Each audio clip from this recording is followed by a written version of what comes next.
ಶ್ರೀ ಹಾರಕೂಡ ವಾಹಿನಿಗೆ ಸ್ವಾಗತ. ಹಾಲ ತೊರೆಗೆ ಬೆಲ್ಲದ ಕೆಸರು, ಸಕ್ಕರೆಯ ಮಳಲು, ತವರಾಜದ ನೊರೆ ತೊರೆಯಂತೆ ಆದ್ಯರ ವಚನವಿರಲು, ಬೇರೆ ಬಾವಿಯ ತೋಡಿ ಉಪ್ಪು ನೀರುಂಬುವ ಪರ್ಯಂತಾಯಿತು ಎನ್ನ ಮತಿ ಕೂಡಲ ಸಂಗಮದೇವ. ಬಸವಾದಿ ಶರಣರನ್ನ ಸ್ಮರಿಸಿ ಹಾರಕೂಡದ ಪರಮ ಪೂಜ್ಯ ನಮ್ಮೆಲ್ಲರ ಆರಾಧ್ಯ ದೈವ ಪವಾಡ ಪುರುಷರು ಚನ್ನಬಸವ ಶಿವಗಳ ಗದ್ದುಗೆಗೆ ಭಕ್ತಿಯಿಂದ ಹಣೆಮಣೆದು ಇವತ್ತಿನ ಕಾರ್ಯಕ್ರಮದ ಪಾವನ ಸನ್ನಿಧಾನವನ್ನು ವಹಿಸಿರುವಂಥ ಶಿವಾಚಾರ್ಯ ರತ್ನರು, ಧರ್ಮರತ್ನರು, ಸದ್ಧರ್ಮ ಶಿಖಾಮಣಿಗಳು, ಕರ್ನಾಟಕ ರಾಜ್ಯೋತ್ಸವ ಪ್ರಶಸ್ತಿ ಪುರಸ್ಕೃತರು, ನಮ್ಮೆಲ್ಲರ ನಡೆದಾಡುವ ದೇವರು ಪೂಜ್ಯ ಶ್ರೀ ಶಸ್ತ್ರಬ್ರಹ್ಮಿ ಪೂಜ್ಯ ಶ್ರೀ ಡಾಕ್ಟರ್ ಚನ್ನವೀರ ಶಿವಾಚಾರ್ಯರ ಪಾದ ಪದ್ಮಗಳಿಗೆ ಅನಂತ ಭಕ್ತಿಪೂರ್ವಕ ನಮನಗಳನ್ನು ಸಲ್ಲಿಸಿ ಇವತ್ತು ಈ ವೇದಿಕೆಯಲ್ಲಿ 2 ಪುಸ್ತಕಗಳು ಬಿಡುಗಡೆಯಾಗಲಿವೆ. ಈ ವಿಶೇಷವಾದಂಥ ಅಪರೂಪದ ಕಾರ್ಯಕ್ರಮವನ್ನು ನೀವೆಲ್ಲ ಕಣ್ಣು ತುಂಬಿಕೊಳ್ತಾ ಇದ್ರಿ. ಕೆಲವೇ ಕ್ಷಣಗಳಲ್ಲಿ ಧಾರ್ಮಿಕ ಕಾರ್ಯಕ್ರಮಗಳು, ಶೈಕ್ಷಣಿಕ ಕಾರ್ಯಕ್ರಮಗಳು, ದಾಸೋಹದ ಕಾರ್ಯಕ್ರಮಗಳು, ಅನಂತ ಪ್ರಶಸ್ತಿ ಪುರಸ್ಕಾರಗಳು, ಶ್ರೀಮಠದಲ್ಲಿ ನಡೆಯುವಂಥ ನಿರಂತರ ಕಾರ್ಯಕ್ರಮಗಳು. ಆ ಕಾರ್ಯಕ್ರಮದಲ್ಲಿ ಇವತ್ತೊಂದು ವಿಶೇಷ ಕಾರ್ಯಕ್ರಮ, ಪುಸ್ತಕ ಬಿಡುಗಡೆ, ಪುಸ್ತಕ ಲೋಕಾರ್ಪಣೆ ಕಾರ್ಯಕ್ರಮ. ಈ ಕಾರ್ಯಕ್ರಮವನ್ನು ಅಧಿಕೃತವಾಗಿ ಪ್ರಾರ್ಥನಾ ಗೀತೆಯೊಂದಿಗೆ ಪ್ರಾರಂಭವಾಗಲಿದೆ. ಪ್ರಾರ್ಥನಾ ಗೀತೆಯನ್ನು ನಮ್ಮ ಆಸ್ಥಾನದ ಸಂಗೀತಗಾರರು ಕಾರ್ತಿಕೇಯ ಸ್ವಾಮಿ ಯಲದಗುಂಡಿ ಮತ್ತು ತಬಲಾ ಸಾತ್ ಶ್ರೀ ಶರಣಪ್ಪ ಸುಂಟಣ್ಣ ಅವರು ನಡೆಸಿಕೊಡಬೇಕು. ಈಗ ಪ್ರಾರ್ಥನಾ ಗೀತೆ ಕಾರ್ತಿಕೇಯ ಸ್ವಾಮಿ ಯಲದಗುಂಡಿ ಅವರಿಂದ.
ಬಹಳ ಸುಶ್ರಾವ್ಯವಾಗಿ ಪ್ರಾರ್ಥನಾ ಗೀತೆ ನಡೆಸಿಕೊಟ್ಟಿರುವಂಥ ಸಂಗೀತಗಾರರು ಕಾರ್ತಿಕೇಯ ಸ್ವಾಮಿ ಅವರಿಗೆ, ತಬಲಾ ಸಾಥ್ ನೀಡಿರುವಂಥ ಶರಣಪ್ಪ ಸುಂಠಣ ಅವರಿಗೆ, ಎಲ್ಲ ಸಂಗೀತವರಿಗೆ, ಬಳಗದವರಿಗೆ ಅನಂತ ವಂದನೆಗಳು.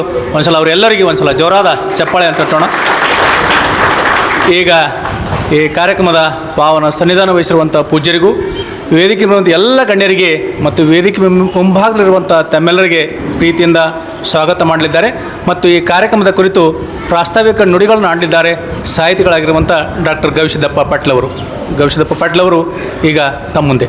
ಸಂಸ್ಥಾನ ಹಿರೇಮಠ ಹಾರ್ಕೋಡದಲ್ಲಿ ಜರುಗುವಂತಹ ಪ್ರಖ್ಯಾತ ಸಾಹಿತಿ ವಿಮರ್ಶಕ ವಿಶ್ರಾಂತ ಪ್ರಾಧ್ಯಾಪಕರಾಗಿರುವಂಥ ಡಾಕ್ಟರ್ ಬಸವರಾಜ ಸಬ್ರಾದ್ ಅವರ ಬೀದರ್ ಜಿಲ್ಲೆಯ ತತ್ವೋಪದಕಾರರು ಮತ್ತು ತತ್ವೋಪದ ಸಾಹಿತ್ಯ ಮೀಮಾಂಸೆ ಎನ್ನುವಂತಹ ಈ ಎರಡೂ ಕೃತಿಗಳ ಲೋಕಾರ್ಪಣೆಯ ಸಮಾರಂಭದ ದಿವ್ಯ ಸನ್ನಿಧಿಯನ್ನು ವಹಿಸಿಕೊಂಡಿರ್ತಕ್ಕಂಥ ನಮ್ಮೆಲ್ಲರ ನಡೆದಾಡುವ ದೇವರೆಂದೇ ಪ್ರಖ್ಯಾತರಾಗಿರ್ತಕ್ಕಂಥ ಶಿವಾಚಾರ್ಯ ರತ್ನ, ಧರ್ಮರತ್ನ, ಸಧರ್ಮ ಶಿಖಾಮಣಿ, ಕರ್ನಾಟಕ ರಾಜ್ಯೋತ್ಸವ ಪ್ರಶಸ್ತಿ ಪುರಸ್ಕೃತರು ಮತ್ತು ಸಾಹಿತಿಗಳು ಮತ್ತು ಈ ಭಾಗದಲ್ಲಿರ್ತಕ್ಕಂಥ ಎಲ್ಲ ಭಕ್ತರಿಗೆ, ಕವಿಗಳಿಗೆ, ಸಾಹಿತಿಗಳಿಗೆ, ಕಲಾವಿದರಿಗೆ ಮತ್ತು ಎಲ್ಲ ಭಕ್ತರಿಗೆ, ರೈತರಿಗೆ ತಮ್ಮದೇ ಆಗಿರ್ತಕ್ಕಂಥ ಮಾರ್ಗದರ್ಶನವನ್ನು ಮಾಡ್ತಕ್ಕಂಥ ಶಟಸ್ಥಲ ಬ್ರಹ್ಮಿ ಡಾಕ್ಟರ್ ಚನ್ನವೀರ ಶಿವಾಚಾರ್ಯರು ಅವರಿಗೆ ತಮ್ಮೆಲ್ಲರ ಪರವಾಗಿ ಮತ್ತು ಈ ವೇದಿಕೆ ಪರವಾಗಿ ಅವರಿಗೆ ಸಾಷ್ಟಾಂಗ ನಮಸ್ಕಾರವನ್ನು ಹಾಕ್ತಾ ಅವರಿಗೆ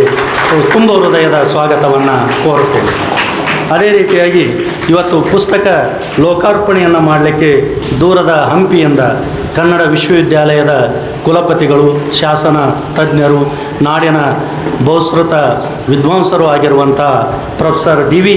ಪರಶಿವಮೂರ್ತಿಯವರು ಇವತ್ತು ಇಡೀ ನಮ್ಮ ಕನ್ನಡ ನಾಡಿನಲ್ಲಿ ಶಾಸನಗಳನ್ನು ಕುರಿತು ಅಧ್ಯಯನವನ್ನು ಮತ್ತು ಶಾಸನಗಳನ್ನು ಓದುವ ಮತ್ತು ಶಾಸನಗಳ ಕುರಿತು ಸಂಶೋಧನೆಯನ್ನು ಮಾಡ್ತಕ್ಕಂಥ ಕೆಲಸವನ್ನು ಮಾಡಿ ಆ ಒಂದು ಬಹುದೊಡ್ಡ ಹೆಸರನ್ನು ಪಡೆದುಕೊಂಡಿರ್ತಕ್ಕಂಥ ಪ್ರೊಫೆಸರ್ ಡಿ.ವಿ. ಶಿವಮೂರ್ತಿಯವರು ಇವತ್ತು ಅವರು ತುಮಕೂರು ಜಿಲ್ಲೆಯವರು.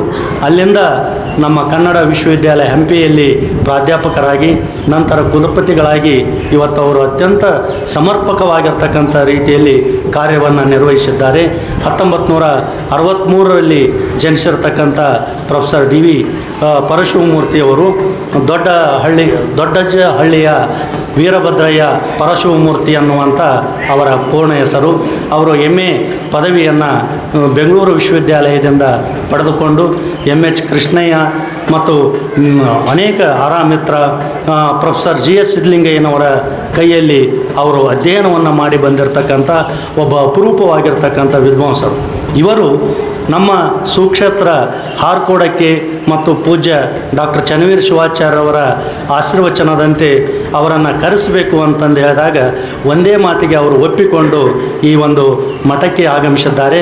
ಅವರಿಗೆ ತಮ್ಮೆಲ್ಲರ ಪರವಾಗಿ, ಮಠದ ಪರವಾಗಿ ತುಂಬ ಹೃದಯದ ಸ್ವಾಗತವನ್ನು ಕೋರುತ್ತೇನೆ. ಅದೇ ರೀತಿಯಾಗಿ ಇವತ್ತಿನ ಬೀದರ್ ಜಿಲ್ಲೆಯ ತತ್ವೋಪದಕಾರರ ಕೃತಿಯನ್ನು ಪರಿಚಯವನ್ನು ಮಾಡಿಕೊಳ್ಳಲಿಕ್ಕೆ ಆಗಮಿಸಿರ್ತಕ್ಕಂತಹ ಭಾಷಾ ನಿಕಾಯದ ಡೀನರು, ಶಾಸನ ವಿಭಾಗದ ಮುಖ್ಯಸ್ಥರು ಆಗಿರ್ತಕ್ಕಂಥ ಡಾಕ್ಟರ್ ಅಮರೇಶ್ ಹತ್ಗಲ್ ಅವರು ರಾಯಚೂರು ಜಿಲ್ಲೆಯ ಕಸ್ಬಾ ಲಿಂಗಸೂರಿನವರು. ಅವರು ಎಮ್.ಎ. ಬಿ.ಎಡ್, ಪಿ.ಎಚ್.ಡಿ. ಪದವಿಯನ್ನು ಪಡೆದುಕೊಂಡು ಪ್ರಾಥಮಿಕ ಶಾಲೆ, ಪ್ರೌಢಶಾಲೆ, ಪದವಿ ಪೂರ್ವ ಕಾಲೇಜು, ನಂತರದಲ್ಲಿ ರಾಣಿ ಚೆನ್ನಮ್ಮ ವಿಶ್ವವಿದ್ಯಾಲಯದಲ್ಲಿ ಉಪನ್ಯಾಸಕರಾಗಿ, ನಂತರದಲ್ಲಿ ಕನ್ನಡ ವಿಶ್ವವಿದ್ಯಾಲಯ ಹಂಪಿಯ ಸಹ ಪ್ರಾಧ್ಯಾಪಕರಾಗಿ ಅವರಿವತ್ತು ಸೇವೆಯನ್ನು ಸಲ್ಲಿಸ್ತಾ ಇದ್ದಾರೆ. ಅವರು ಈಗಾಗಲೇ ಶಾಸನಗಳನ್ನು ಕುರಿತು ಈ ಭಾಗದ ಮಹತ್ವವಾಗಿರ್ತಕ್ಕಂಥ ಅನೇಕ ಕೃತಿಗಳನ್ನು ತಂದಿದ್ದಾರೆ. ನಿವೃತ್ತ ನ್ಯಾಯಾಧೀಶರಾಗಿರ್ತಕ್ಕಂಥ ಶಿವರಾಜ್ ಪಾಟೀಲ್ ಅವರ ಒಂದು ಅಭಿನಂದನಾ ಗ್ರಂಥದ ರೂಪವಾಗಿ ಶಿವಪಥ ಎನ್ನುವಂಥ 2 ಸಂಪುಟಗಳನ್ನು ಇಡೀ ವಚನ ಸಾಹಿತ್ಯವನ್ನು ಕುರಿತಾಗಿರ್ತಕ್ಕಂಥ ಮೌಲಿಕವಾಗಿರ್ತಕ್ಕಂಥ 2 ಸಂಪಾದನೆಗಳನ್ನು ಅವರು ಮಾಡಿದ್ದಾರೆ. ಅದರ ಜೊತೆಗೆ ಶಾಸನಗಳು, ಆಮೇಲೆ ಸಂಪಾದನೆಗಳು, ಹೀಗೆ ಹಲವಾರು ಅವರು ನಿರಂತರವಾಗಿರ್ತಕ್ಕಂಥ ಕ್ರಿಯಾಶೀಲರಾಗಿರ್ತಕ್ಕಂಥ ಪ್ರೊಫೆಸರ್ ಅಮರೇಶ್ ಹತ್ಗಲ್ ಸರ್ ಅವರಿಗೆ ಈ ಮಠದ ಪರವಾಗಿ ತಮ್ಮೆಲ್ಲರ ಪರವಾಗಿ ಸ್ವಾಗತವನ್ನು ಕೋರುತ್ತೇನೆ. ಅದೇ ರೀತಿಯಾಗಿ ಈ ಸಮಾರಂಭದ ಅಧ್ಯಕ್ಷತೆಯನ್ನು ವಹಿಸಿಕೊಂಡಿರ್ತಕ್ಕಂಥವರು ನಮ್ಮ ಮಠದ ನಮ್ಮ ಪೂಜ್ಯರ ಹಿರಿಯ ಅಣ್ಣನವರು ಆಗಿರ್ತಕ್ಕಂಥ ವಿಶ್ರಾಂತ ಉಪ ಕಾರ್ಯದರ್ಶಿಗಳು ಜಿಲ್ಲಾ ಪಂಚಾಯತ್ ಬೀದರ್. ಅವರು ಯಾವಾಗಲೂ ಸೌಮ್ಯ ಸ್ವಭಾವದಿಂದಲೇ ಎಲ್ಲವುಗಳನ್ನು ಕಾರ್ಯವನ್ನು ಮಾಡ್ತಾ ಬಂದಿರತಕ್ಕಂಥವರು. ಅಂಥ ಹಿರಿಯರಾಗಿರ್ತಕ್ಕಂಥ ಮತ್ತು ಮಾರ್ಗದರ್ಶಕರಾಗಿರ್ತಕ್ಕಂಥ ಶ್ರೀ ಬಿ.ಕೆ. ಹಿರೇಮಠ ಸರ್ ಅವರಿಗೆ ತಮ್ಮೆಲ್ಲರ ಪರವಾಗಿ ಸ್ವಾಗತವನ್ನು ಕೋರುತ್ತೇನೆ. ಇವತ್ತಿನ ಈ ಕೃತಿಯ ಲೇಖಕರು ಮತ್ತು ಉಪಸ್ಥಿತರಿರ್ತಕ್ಕಂಥ ಡಾಕ್ಟರ್ ಬಸವರಾಜ ಸಬ್ರಾದ್ ಅವರು ಮತ್ತು ಡಾಕ್ಟರ್ ವಿಜಯಶ್ರೀ ಸಬ್ರಾದ್ ಅವರು. ಅಪರೂಪವಾಗಿರ್ತಕ್ಕಂಥ ಜೋಡಿಗಳು.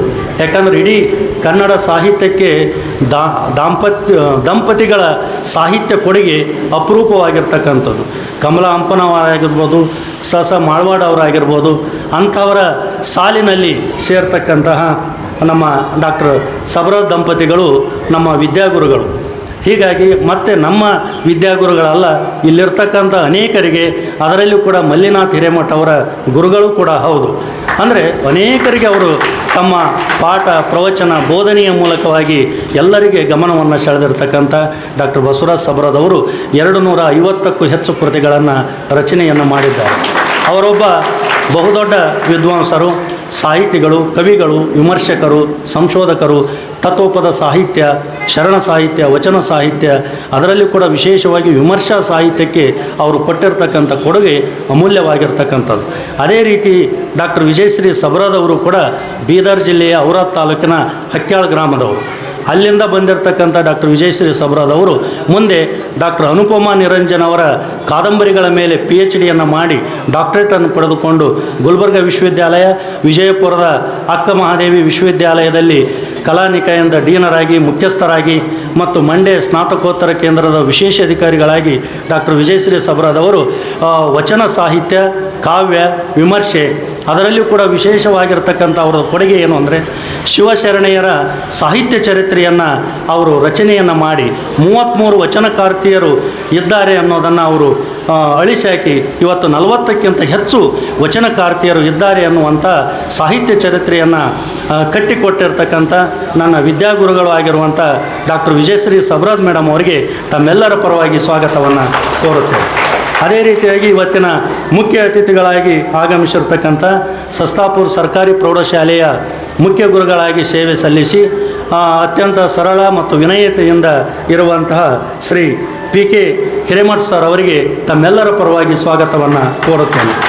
ಅದೇ ರೀತಿಯಾಗಿ ಡಾಕ್ಟರ್ ಶಾಂತಪ್ಪ ಡಂಬಾಳ ಸಹಾಯಕ ಪ್ರಾಧ್ಯಾಪಕರು ಮತ್ತು ನಿರ್ದೇಶಕರು, ಹಂಪಿ ಕನ್ನಡ ವಿಶ್ವವಿದ್ಯಾಲಯ ವಿಸ್ತರಣಾ ಕೇಂದ್ರ ದೇವದುರ್ಗ. ಇವರು ಮೂಲತಃ ಜೇವರ್ಗಿ ತಾಲೂಕಿನ ಮಳ್ಳಿ ಗ್ರಾಮದವರು. MA MPhil PhD ಪದವಿಯನ್ನು ಗುಲ್ಬರ್ಗ ವಿಶ್ವವಿದ್ಯಾಲಯದಿಂದ ಪಡೆದುಕೊಂಡು ರಸ್ತಾಪುರದ ಭೀಮಕವಿಯ ಕುರಿತು ಸಂಶೋಧನೆಯನ್ನು ಮಾಡಿ ನಂತರದಲ್ಲಿ ಅನೇಕ ಕಡೆಗೆ ಅತಿಥಿ ಉಪನ್ಯಾಸಕರಾಗಿ ಸೇವೆಯನ್ನು ಸಲ್ಲಿಸಿ ಈಗ ಕನ್ನಡ ವಿಶ್ವವಿದ್ಯಾಲಯ ಹಂಪಿಯ ಸಹಾಯಕ ಪ್ರಾಧ್ಯಾಪಕರಾಗಿ, ದೇವದುರ್ಗದ ನಿರ್ದೇಶಕರಾಗಿ ಅವರು ಕಾರ್ಯವನ್ನು ನಿರ್ವಹಿಸ್ತಾ ಇದ್ದಾರೆ. ಅವರಿಗೆ ತಮ್ಮೆಲ್ಲರ ಪರವಾಗಿ, ಮಠದ ಪರವಾಗಿ ಸ್ವಾಗತವನ್ನು ಕೋರುತ್ತೇನೆ. ಅದೇ ರೀತಿಯಾಗಿ ಸರ್ಕಾರಿ ಪ್ರೌಢಶಾಲೆಯ ಆರ್ಕೂಡದ ಶಿಕ್ಷಕರು ಆಗಿರುವಂಥ ಮತ್ತು ಈ ಮಠದ ಎಲ್ಲ ಪೂಜ್ಯ ಶ್ರೀಗಳ ಹಿಂದೆ ಕೆಲಸವನ್ನು ಮಾಡ್ತಕ್ಕಂತಹ ನಮ್ಮ ಆತ್ಮೀಯರು, ಮಾರ್ಗದರ್ಶಕರು ಆಗಿರುವಂಥ ಶ್ರೀ ಮಲ್ಲಿನಾಥ್ K ಹಿರೇಮಠ್ ಸರ್ ಅವರಿಗೆ ನಮ್ಮೆಲ್ಲರ ಪರವಾಗಿ ಸ್ವಾಗತವನ್ನು ಕೋರುತ್ತೇನೆ. ಈ ಮಠದಲ್ಲಿ ಮತ್ತು ಹಾರ್ಕೂಡದಲ್ಲಿ ಯಾವುದೇ ಕಾರ್ಯಕ್ರಮಗಳು ಜರುಗಬೇಕಾದ್ರೆ ಅದರ ಮುಖ್ಯಸ್ಥರಾಗಿ ತಮ್ಮ ಕಾರ್ಯವನ್ನು ನಿರ್ವಹಿಸ್ತಕ್ಕಂಥವರು ನಮ್ಮ ಹಾರ್ಕೂಡಿನ ಮೇಘರಾಜ್ ನಾಗರಾಳೆ ಅವರು. ಅವರಿಗೆ ತಮ್ಮೆಲ್ಲರ ಪರವಾಗಿ ಸ್ವಾಗತವನ್ನು ಕೋರುತ್ತೇನೆ. ಅದೇ ರೀತಿಯಾಗಿ APMCಯ ಮಾಜಿ ಅಧ್ಯಕ್ಷರಾಗಿ, ರೈತ ಸಂಘದ ಸದಸ್ಯರಾಗಿ ಮತ್ತು ಅಧ್ಯಕ್ಷರಾಗಿ ಕಾರ್ಯವನ್ನು ನಿರ್ವಹಿಸುವ ಶ್ರೀ ಸಿದ್ದರಾಮಪ್ಪ ಗುದಿಗೆ ಅವರಿಗೂ ಕೂಡ ತಮ್ಮೆಲ್ಲರ ಪರವಾಗಿ ಸ್ವಾಗತವನ್ನು ಕೋರುತ್ತೇನೆ. ಅದೇ ರೀತಿಯಾಗಿ ಕಾರ್ತಿಕ್ ಸ್ವಾಮಿ ಅವರಿಗೆ, ಶರಣಪ್ಪ ಸುಂಟಾಳ್ ಅವರಿಗೆ, ಬಸವರಾಜ ಐನೋಳಿ ಅವರಿಗೆ, ಡಾಕ್ಟರ್ ರಾಜ್ಕುಮಾರ್ ಮಾಳ್ಗೆ ಅವರಿಗೆ ಹಾಗೂ ಇಲ್ಲಿ ಆಗಮಿಸಿರ್ತಕ್ಕಂಥ ಎಲ್ಲ ಹಿರಿಯರಿಗೆ, ವಿದ್ಯಾರ್ಥಿನಿಯರಿಗೆ ಸ್ವಾಗತವನ್ನು ಕೋರಿ ಒಂದೆರಡು ಮಾತುಗಳು ಪ್ರಾಸ್ತಾವಿಕ ನುಡಿಯನ್ನು ಹೇಳ್ತಾ ಇದ್ದೇನೆ. ಇವತ್ತು ಹಾರ್ಕೂಡದ ಶ್ರೀ ಚನ್ನ ಬಸವೇಶ್ವರ ಸಂಸ್ಥಾನ ಹಿರೇಮಠ ಚನ್ನಬಸವ ಶಿವಯೋಗಿಗಳಿಂದ ಇದು ಪ್ರಖ್ಯಾತಗೊಂಡಿತು. ಆನಂತರದಲ್ಲಿ ಗುರುಲಿಂಗ ಶಿವಾಚಾರ್ಯರು, ಈಗಿರುವಂಥ ಪೀಠಾಧಿಪತಿಗಳಾಗಿರ್ತಕ್ಕಂಥ ಡಾಕ್ಟರ್ ಚನ್ನವೀರ ಶಿವಾಚಾರ್ಯರ ಮೂಲಕವಾಗಿ ಇಡೀ ಹಾರ್ಕೋಡು ಮಠ ಇವತ್ತು ಕೇವಲ ಒಂದು ಬಸವ ಕಲ್ಯಾಣ ತಾಲೂಕಿನ ಒಂದು ಸಣ್ಣ ಗ್ರಾಮದಲ್ಲಿರ್ತಕ್ಕಂಥ ಈ ಹಾರ್ಕೋಡು ಮಠ ಇಡೀ ನಮ್ಮ ಕರ್ನಾಟಕದಲ್ಲಿ ಅತ್ಯಂತ ಪ್ರಸಿದ್ಧವಾಗಿರ್ತಕ್ಕಂಥ ಮಠವಾಗಲಿಕ್ಕೆ ಪೂಜ್ಯರು ಕಾರಣರು ಅನ್ನುವಂಥದ್ದನ್ನು ನಾವು ನೋಡ್ತಾ ಇದ್ದೇವೆ. ಯಾಕಂದರೆ ಚನ್ನವೀರ ಶಿವಾಚಾರ್ಯರು ತಮ್ಮ ಬಾಲ್ಯದಲ್ಲಿ ಇಲ್ಲಿ ತಾವು ಗುರುಲಿಂಗ ಶಿವಾಚಾರ್ಯರ ಒಂದು ಆದೇಶದಂತೆ, ಅವರ ಆಶೀರ್ವಚನದಂತೆ ಅವರು ಬಾಲ್ಯದಲ್ಲೇ ಈ ಮಠಕ್ಕೆ ಬಂದು MA ಪದವಿಯನ್ನು ಪಡೆದುಕೊಂಡು ನಂತರದಲ್ಲಿ ಅವರು ಪಟ್ಟಾಧಿಕಾರವನ್ನು ಹೊಂದಿ ಇಡೀ ಮಠವನ್ನು, ಭಕ್ತರನ್ನು ಮನ ಮತ್ತು ಮನಸ್ಸುಗಳಲ್ಲಿ ಬೆಳಗುವಂಥ ಕೆಲಸವನ್ನು ಹಾರ್ಕೋಡು ಶ್ರೀಗಳು ಮಾಡಿದ್ದಾರೆ. ಅವರು ಇಡೀ ಕರ್ನಾಟಕದಲ್ಲಿ ನಾವು ನೋಡ್ತಾ ಇದ್ದೇವೆ, ಅನೇಕ ಮಠಗಳಿವೆ. ಅಲ್ಲಿರ್ತಕ್ಕಂಥ ಮುಜಗಮ್ಮ ಅವರು, ಹುಬ್ಬಳ್ಳಿಯ ಮುಜಗಮ್ಮ ಅವರಾಗಿರ್ಬೋದು, ಹಾನಗಲ್ಲದ ಕುಮಾರಸ್ವಾಮಿಗಳಾಗಿರ್ಬೋದು, ಇವರೆಲ್ಲರ ಒಂದು ಪ್ರೇರಣೆಯನ್ನು ಪಡೆದುಕೊಂಡಿರ್ತಕ್ಕಂಥ ಡಾಕ್ಟರ್ ಚನ್ನವೀರ ಶಿವಾಚಾರ್ಯ ಅವರು ಇಲ್ಲಿರ್ತಕ್ಕಂಥ ವೀರಶೈವ ಧರ್ಮ ಮತ್ತು ಲಿಂಗಾಯತ ಧರ್ಮವನ್ನು ಮತ್ತು ಎಲ್ಲ ಜಾತಿ ವರ್ಗ ಮತ ಧರ್ಮ ಎಲ್ಲವುಗಳನ್ನು ಒಂದಾಗಿಸಿಕೊಂಡು ಸಾಮರಸ್ಯದಿಂದ ಇವತ್ತೇನಾದರೂ ಕರ್ನಾಟಕದಲ್ಲಿ ಒಂದು ಮಠ ಇದೆ ಅಂದರೆ ಅದರ ಪೀಠಾಧಿಪತಿಗಳು ಯಾರಾದರೂ ಇದ್ದರೆ ಅವರು ಡಾಕ್ಟರ್ ಚನ್ನವೀರ ಶಿವಾಚಾರ್ಯ. ಅಂದರೆ ಡಾಕ್ಟರ್ ಚನ್ನವೀರ ಶಿವಾಚಾರ್ಯವರಲ್ಲಿ ಬಂದಿರತಕ್ಕಂಥ ಎಲ್ಲರೂ ಕೂಡ ಈ ಪವಿತ್ರವಾಗಿರ್ತಕ್ಕಂಥ ನೆಲದಲ್ಲಿ ಒಮ್ಮೆ ಬಂದು ಹೋದರೆ ಸಾಕು ಅವರೆಲ್ಲ ಮನಪರಿವರ್ತನೆ ಆಗ್ತಕ್ಕಂಥ ಕೆಲಸ ನಡೀತಾ ಇದೆ. ಇಲ್ಲಿರ್ತಕ್ಕಂಥ ಭಕ್ತರಿಗೆ, ರೈತರಿಗೆ ಅವರು ಎಷ್ಟು ಸಹಾಯ ಸಹಕಾರವನ್ನು ಮಾಡ್ತಾ ಇದ್ದಾರೆ. ಅವರು ಹಣವನ್ನು ಕೇಳೋದಿಲ್ಲ, ಬಂಗಾರವನ್ನು ಕೇಳೋದಿಲ್ಲ, ಬೇಡುವ ಜಂಗಮರಾಗದೆ ಅವರು ಕೊಡುವ ಜಂಗಮರಾಗಿರ್ತಕ್ಕಂಥವರು ಡಾಕ್ಟರ್ ಚನ್ನವೀರ ಶಿವಾಚಾರ್ಯ. ದಾಸೋಹದ ಮೂಲಕವಾಗಿ ಇವತ್ತು ನಾವು ತುಮಕೂರಿನ ಸಿದ್ಧಗಂಗಾ ಮಠಕ್ಕೆ ಪ್ರಸಿದ್ಧವಾಗಿರ್ತಕ್ಕಂಥ ದಾಸೋಹದ ಕೈಗೆ ಎತ್ತಿದ ಕೈ ಅಂತ ಹೇಳ್ತಾ ಇದ್ದೇವೆ. ಆದರೆ ಇವತ್ತಿಗೆ ನಮ್ಮ ಎಲ್ಲ ಸುಮಾರು ಅವರು ಪಟ್ಟಾಭಿಷೇಕ ಹೊಂದಿದ ನಂತರ ಪ್ರತಿನಿತ್ಯವೂ ಕೂಡ 24 ತಾಸುಗಳ ಕಾಲ ನಿರಂತರ ದಾಸೋಹವನ್ನು ಏರ್ಪಡಿಸಿಕೊಂಡು ಎಲ್ಲ ಜಾತಿ ಮತ ವರ್ಗ ಎಲ್ಲರಿಗೂ ಕೂಡ ಸಮಾನವಾಗಿರ್ತಕ್ಕಂಥ ಏಕಪಂಕ್ತಿಯನ್ನು ವ್ಯವಸ್ಥೆಯನ್ನು ಮಾಡಿರ್ತಕ್ಕಂಥವರು ಡಾಕ್ಟರ್ ಚನ್ನವೀರ ಶಿವಾಚಾರ್ಯರು. ಅದರ ಜೊತೆಯಾಗಿ ಅವರ ಎಷ್ಟು ಸಾಹಿತ್ಯ ಸಾಂಸ್ಕೃತಿಕವಾಗಿರ್ತಕ್ಕಂಥ ಕಲೆಗಳು, ಕವಿಗಳು, ಕಲಾವಿದರು, ಇವತ್ತೆಲ್ಲ ಮಠಾಧೀಶರು ಎಲ್ಲರನ್ನ ನಾವು ನೋಡ್ತಾ ಇದ್ದೇವೆ. ಅವರೆಲ್ಲರೂ ಕೂಡ ಕೇವಲ ಭಕ್ತರಿಂದ ನಿರೀಕ್ಷೆಯನ್ನು ಮಾಡ್ತಾ ಇದ್ದಾರೆ. ಆದರೆ ಹಾರ್ಕೋಡ್ ಶ್ರೀಗಳು ಅದನ್ನು ಯಾವುದನ್ನೂ ನಿರೀಕ್ಷೆ ಮಾಡದೆ ಅದರ ಜೊತೆಯಾಗಿ ಇಲ್ಲಿರ್ತಕ್ಕಂಥ ಕವಿ ಸಾಹಿತಿಗಳು ಕಲಾವಿದರು ಬಡವರಾಗಬಾರ್ದು, ಅವರು ಶ್ರೀಮಂತರಾಗಬೇಕು, ಅವರು ಶಾಂತಿ ನೆಮ್ಮದಿಯಿಂದ ಇದ್ದರೆ ಮಾತ್ರ ಅವರು ಏನಾದರೂ ಬರಲಿಕ್ಕೆ ಸಾಧನೆಯನ್ನು ಮಾಡಲಿಕ್ಕೆ ಸಾಧ್ಯ ಆಗ್ತಾ ಇದೆ ಎಂದು ಅವರಿಗೆ ಪ್ರಶಸ್ತಿಗಳನ್ನು, ಗೌರವಗಳನ್ನು, ಧನ ಸಹಾಯವನ್ನು, ಬಂಗಾರದ ಉಂಗುರಗಳನ್ನು ಇಡುವುದರ ಮೂಲಕವಾಗಿ ಇವತ್ತು ಹಾರ್ಕೋಡ್ ಮಠ ಕೇವಲ ದಾಸೋಹದ ಮಠ ಅಲ್ಲ, ಅದೊಂದು ಚಿನ್ನದ ಮಠವಾಗಿ ನಮಗೆ ಕಂಡು ಬರ್ತಾ ಇದೆ. ಇಷ್ಟೆಲ್ಲ ಮಧ್ಯದಲ್ಲಿಯೂ ಕೂಡ ಅವರು ನಿರಂತರವಾಗಿರ್ತಕ್ಕಂಥ ಅನುಭವ ಪ್ರಚಾರ ಉಪನ್ಯಾಸ ಮಾಲೆಯನ್ನು ಏರ್ಪಡಿಸಿ ಇವತ್ತು ಸೃಜನಶೀಲ ಸಾಹಿತ್ಯ ಮತ್ತು ಅನುಭವ ಉಪನ್ಯಾಸ ಮಾಲೆಯಲ್ಲಿ 108 ಕೃತಿಗಳನ್ನು ಪ್ರಕಟಣೆಯನ್ನು ನಾಡಿನ ವಿದ್ವಾಂಸರಿಂದ ಬರೆಯಿಸಿ ಅವುಗಳನ್ನೆಲ್ಲವನ್ನು ಪರಿಶೀಲನೆಯನ್ನು ಮಾಡಿ ಒಂದು ಒಳ್ಳೆಯ ಗ್ರಂಥಗಳನ್ನು ಅವರು ಕೊಟ್ಟಿದ್ದಾರೆ. ಅದರ ಜೊತೆಗೆ ನಾವೆಲ್ಲ ಇವತ್ತು ನೋಡ್ತಾ ಇದ್ದೇವೆ. ಇವತ್ತು ಡಾಕ್ಟರ್ ಬಸವರಾಜ ಸಬರದವರ ತತ್ವೋಪದ ಸಾಹಿತ್ಯದ ಕುರಿತಾಗಿರ್ತಕ್ಕಂಥ 2 ಕೃತಿಗಳು ಬಿಡುಗಡೆ ಆಗ್ತಾ ಇವೆ. ಈ ಬಿಡುಗಡೆ ಆಗುವಂಥ ಪೂರ್ವದಲ್ಲಿ ಹಾರ್ಕೋಡ್ ಮಠದಿಂದ ಹಾರಕೋಡ ಶ್ರೀ ಚನ್ನಬಸವೇಶ್ವರ ಪರಂಜ್ಯೋತಿ ಅನ್ನುವಂಥ ಒಂದು ಗ್ರಂಥವನ್ನು, ಅದು ತತ್ವೋಪದ ಭಜನಾ ಹಾಡುಗಳನ್ನು ಒಳಗೊಂಡಿರ್ತಕ್ಕಂಥದ್ದು. ನಬಿಲಾಲ್ ಅವರ ತತ್ವೋಪದಗಳು, ಸಿರ್ಗಾಪುರದ ಕವಿಯ ತತ್ವೋಪದಗಳು, ಆಮೇಲೆ ಕಡ್ಕೋಳು ಮಡಿವಾಳಪ್ಪವರ ಶಿಷ್ಯ ಪರಂಪರೆಯ ತತ್ವೋಪದಗಳು, ಹೀಗೆ ಹಲವಾರು ತತ್ವೋಪದದ ಪುಸ್ತಕಗಳನ್ನು ಈಗಾಗಲೇ ಪ್ರಕಟಣೆಯನ್ನು ಮಾಡಿದ್ದಾರೆ. ಅದರ ಜೊತೆಗೆ ಇವತ್ತು ಅಭಿನಂದನ ಗ್ರಂಥಗಳು, ಸಾಹಿತ್ಯ ಕೃತಿಗಳು, ಇದಕ್ಕಿಂತ ಹೆಚ್ಚಾಗಿ ವಿಷಯ ವಚನ ಸಂಪುಟಗಳು ಅಂತಂದೇಳಿ ಡಾಕ್ಟರ್ ಸಂಗಮೇಶ್ ಸೌದತ್ತಿ ಮಠ ಅವರಿಂದ ಸುಮಾರು 40 ಲಕ್ಷ ರೂಪಾಯಿಯನ್ನು ಅವರ ವಿನಿಯೋಗ ಮಾಡಿ ಇದುವರೆಗೂ ವಚನ ಸಾಹಿತ್ಯವನ್ನು ಕುರಿತು ಸಂಪುಟಗಳು ಬಂದ ಮೇಲೆ ಅದರ ಕಾರ್ಯವನ್ನು ನಡೆದೇ ಇರತಕ್ಕಂಥ ಸಂದರ್ಭದಲ್ಲಿ ವಿಷಯವಾರು ವರ್ಗೀಕರಣವನ್ನು ಮಾಡಿ ವಚನ ಸಾಹಿತ್ಯಕ್ಕೆ ಒಂದು ಹೊಸ ಆಲೋಚನೆಗಳನ್ನು, ಚಿಂತನೆಗಳನ್ನು ಹಚ್ಚುವಂಥ ಕೆಲಸವನ್ನು ಡಾಕ್ಟರ್ ಚನ್ನವೀರ ಶಿವಾಚಾರ್ಯ ಅವರು ಮಾಡಿದ್ದಾರೆ. ಹೀಗಾಗಿ ಸಾಹಿತ್ಯದ ಎಲ್ಲ ಪ್ರಕಾರದ ಮತ್ತು ನಾಡಿನ ಬಹುವಿದ್ವಾಂಸರು ಸಹಿತ ಇಲ್ಲೆಲ್ಲರೂ ಕೂಡ ಕವಿಗಳು, ಕಲಾವಿದರು ಇಲ್ಲೆಲ್ಲ ಬಂದು ಹೋಗಿದ್ದಾರೆ. ಇಂಥ ಅಪರೂಪವಾಗಿರ್ತಕ್ಕಂಥ ಡಾಕ್ಟರ್ ಚನ್ನವೀರ ಶಿವಾಚಾರ್ಯರ ಕಾರ್ಯ ನಾವೆಲ್ಲರೂ ಕೂಡ ಇವತ್ತು ಮೆಚ್ಚಿಕೊಳ್ಬೇಕಾಗಿದೆ. ಅವರ ಕಾಯಕ, ದಾಸೋಹ, ನಿಷ್ಠೆ, ಪ್ರಸಾದ ಇವುಗಳು ಎಲ್ಲವೂ ಸಹಿತ ನಮ್ಮೆಲ್ಲರಿಗೂ ಕೂಡ ಸ್ಫೂರ್ತಿಯಾಗಿವೆ ಅನ್ನುವಂಥ ಮಾತುಗಳನ್ನು ಹೇಳ್ತಾ ಇವತ್ತು ಡಿ ವಿ ಪರಶಿವಮೂರ್ತಿಯವರು ನಮ್ಮ ನಾಡಿನ ಬಹುದೊಡ್ಡ ಶಾಸನ ತಜ್ಞರು, ವಿದ್ವಾಂಸರು. ಅವರು ಮಾಡಿರ್ತಕ್ಕಂಥ ಕಾರ್ಯಗಳನ್ನು ನಾವೆಲ್ಲರೂ ಕೂಡ ನೋಡಿದಾಗ ಅವರು ಅತ್ಯಂತ ಸೌಮ್ಯ, ಸರಳ ಮತ್ತು ಅಷ್ಟೇ ಸಜ್ಜನಿಕೆಯ ವ್ಯಕ್ತಿ. ಅಂಥ ಅಪರೂಪವಾಗಿರ್ತಕ್ಕಂಥ ವ್ಯಕ್ತಿ ಇವತ್ತು ಕುಲಪತಿಗಳಾಗಿ ಉನ್ನತವಾಗಿರ್ತಕ್ಕಂಥ ಹುದ್ದೆಯನ್ನು ಪಡೆದುಕೊಂಡು ಇವತ್ತು ನಮ್ಮ ಹಾರ್ಕೋಡದ ಮಠಕ್ಕೆ ಅವರು ಆಗಮಿಸಿದ್ದಾರೆ. ಅದರ ಜೊತೆಯಾಗಿ ನಮ್ಮ ಡಾಕ್ಟರ್ ಬಸವರಾಜ ಸಬರದವರು ಇಡೀ ನಮ್ಮ ಕಾವ್ಯ ಮೀಮಾಂಸೆ ಮತ್ತು ತತ್ವಪದ ಸಾಹಿತ್ಯದ ಬಗ್ಗೆ ಅತ್ಯಂತ ತಲಸ್ಪರ್ಶಿಯಾಗಿರ್ತಕ್ಕಂಥ ಅಧ್ಯಯನವನ್ನು ಮಾಡಿದವರು. ಯಾಕಂದರೆ ಈ ಹಿಂದೆ ಬೀದರ್ ಜಿಲ್ಲೆಯ, ರಾಯಚೂರು ಜಿಲ್ಲೆಯ, ಕೊಪ್ಪಳ ಜಿಲ್ಲೆಯ ಗುಲ್ಬರ್ಗ ಜಿಲ್ಲೆಯ, ಯಾದಗಿರಿ ಜಿಲ್ಲೆಯ ಮತ್ತು ಹೈದರಾಬಾದ್ ಕರ್ನಾಟಕದ ತತ್ವಪದ ಸಾಹಿತ್ಯ ಅನ್ನುವಂಥ ಅಪರೂಪವಾಗಿರ್ತಕ್ಕಂಥ ಗ್ರಂಥಗಳನ್ನು ಅವರು ಈಗಾಗಲೇ ರಚನೆಯನ್ನು ಮಾಡಿದ್ದಾರೆ.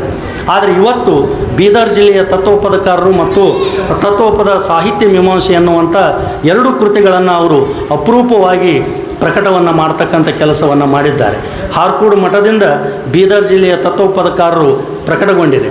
ಇದು ಇಡೀ ಬೀದರ್ ಜಿಲ್ಲೆಯಲ್ಲಿ ಇರ್ತಕ್ಕಂಥ ಎಲ್ಲ ತತ್ವಪದಕಾರರ ಪ್ರಮುಖವಾಗಿರ್ತಕ್ಕಂಥ ಹಿರಿಯ ತಲೆಮಾರಿನ ನಂತರದ ಮತ್ತು ಈಗ ಇನ್ನೂ ಕೂಡ ಬರೆಯುವಂಥವರನ್ನು ಕೂಡ ಅವರ ಪಟ್ಟಿಯನ್ನು ಕೊಟ್ಟಿರ್ತಕ್ಕಂಥದ್ದನ್ನು ನಾವು ಕಾಣ್ತೀವಿ. ಅಂದರೆ ಇಡೀ ಬೀದರ್ ಜಿಲ್ಲೆಯ ತತ್ವಪದ ಸಾಹಿತ್ಯಕ್ಕೆ ಒಂದು ಹೊಸ ಆಯಾಮವನ್ನು ಕೊಟ್ಟಿರ್ತಕ್ಕಂಥವ್ರು.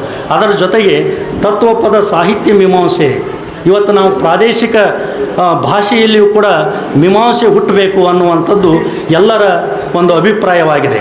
ಯಾಕಂದರೆ ನಾವು ಕೇವಲ ಸಂಸ್ಕೃತ ಮತ್ತು ಭಾರತೀಯ ಪಾಶ್ಚಾತ್ಯ ಕಾವ್ಯ ಮೀಮಾಂಸೆಯನ್ನು ಇಟ್ಟುಕೊಂಡೇ ನಾವು ಇವತ್ತು ಅಧ್ಯಯನವನ್ನು ಮಾಡ್ತಕ್ಕಂಥ ಸಂದರ್ಭದಲ್ಲಿ ನಮ್ಮದೇ ಆಗಿರ್ತಕ್ಕಂಥ ಕನ್ನಡದ ಮತ್ತು ವಚನಕಾರರ, ತತ್ವಪದಕಾರರ, ಜನಪದ ಸಾಹಿತ್ಯದ ಒಂದು ವಿಶೇಷವಾಗಿರ್ತಕ್ಕಂಥ ಕಾವ್ಯ ಮೀಮಾಂಸೆಯನ್ನು ಕೂಡ ನಾವು ಕೊಡಬಹುದು ಅನ್ನುವುದನ್ನು ಹೊಸ ಮಾರ್ಗವನ್ನು ಹುಟ್ಟು ಹಾಕಿರ್ತಕ್ಕಂಥವರು ಡಾಕ್ಟರ್ ಬಸವರಾಜ ಸಬ್ರಾದ್ ಅವರು. ಹೀಗಾಗಿ ಈ ತತ್ವಪದ ಸಾಹಿತ್ಯ ಮೀಮಾಂಸೆ ಅನ್ನುವಂಥ ಈ ಒಂದು ಕೃತಿ ಭಾಳಷ್ಟು ಅಪರೂಪವಾಗಿರ್ತಕ್ಕಂಥದ್ದು. ಯಾಕಂದರೆ ಇಡೀ 16 ಭಾಗಗಳಲ್ಲಿ ಅವರು ಪ್ರಸ್ತಾವನೆಯನ್ನು, ಆನಂತರದಲ್ಲಿ ಬಂದಿರತಕ್ಕಂಥ ಸಮಾರೋಪ, ಈ ಎರಡೂ ವಿಷಯಗಳನ್ನು ನಾವು ಓದಿಬಿಟ್ರೆ ಇಡೀ ಮೀಮಾಂಸೆ ಕ್ಷೇತ್ರವನ್ನು ನಾವು ಹೇಗೆ ಅಧ್ಯಯನವನ್ನು ಮಾಡಬೇಕು, ಕುವೆಂಪುರವರು ಏನು ಹೇಳಿದ್ದಾರೆ ಮತ್ತು ಅನೇಕ ಮೀಮಾಂಸಕಾರರು ಏನು ಹೇಳಿದ್ದಾರೆ ಅವುಗಳೆಲ್ಲವನ್ನು ಒಳಗೊಳ್ಳುವ ಹಾಗೆ ನಂತರ 14 ಭಾಗಗಳನ್ನು ಮಾಡಿದ್ದಾರೆ.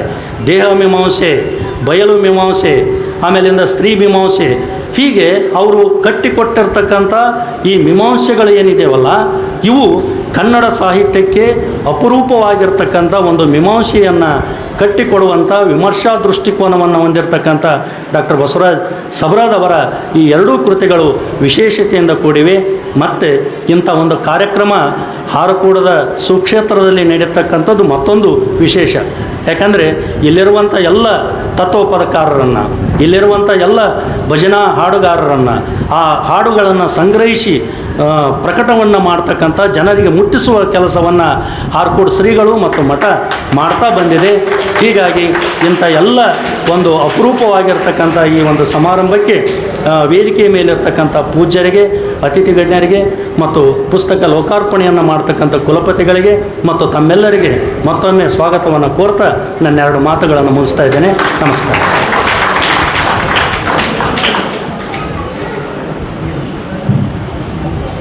ಅತ್ಯಂತ ಸರಳವಾಗಿ, ಅತ್ಯಂತ ಆತ್ಮೀಯವಾಗಿ ತಮ್ಮೆಲ್ಲರನ್ನ ಸ್ವಾಗತಿಸಿದ್ದಾರೆ ಡಾಕ್ಟರ್ ಗವಿಸಿದ್ದಪ್ಪ ಪಾಟೀಲ್ ಅವರು.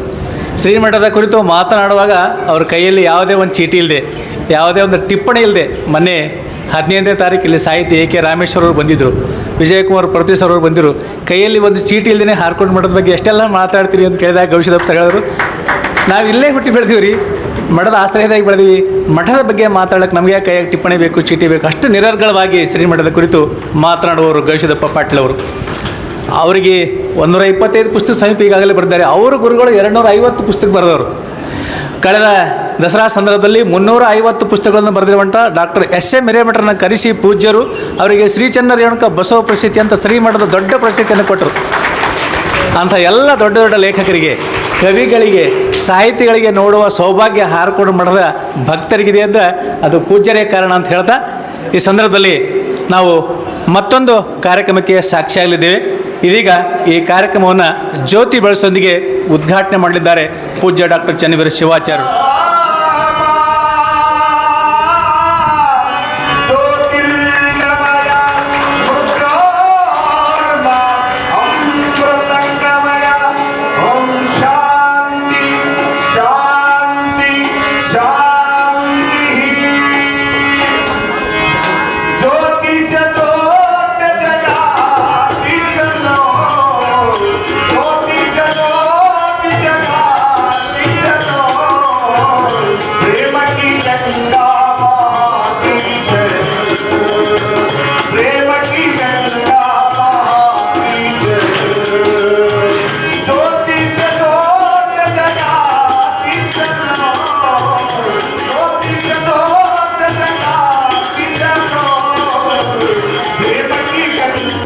ಜ್ಯೋತಿ ಬೆಳೆಸೊಂದಿಗೆ ಬಹಳ ವಿದ್ಯುಕ್ತವಾಗಿ ಕಾರ್ಯಕ್ರಮವನ್ನು ಉದ್ಘಾಟನೆ ಮಾಡಿರುವಂಥ ಪ್ರೊಫೆಸರ್ ಡಿ ವಿ ಪರಮಶಿವಮೂರ್ತಿ ಮಾನ್ಯ ಕುಲಪತಿಗಳು ಕನ್ನಡ ವಿಶ್ವವಿದ್ಯಾಲಯ ಹಂಪಿಯವರಿಗೆ ಅನಂತ ವಂದನೆಗಳು, ಕೃತಜ್ಞತೆಗಳು.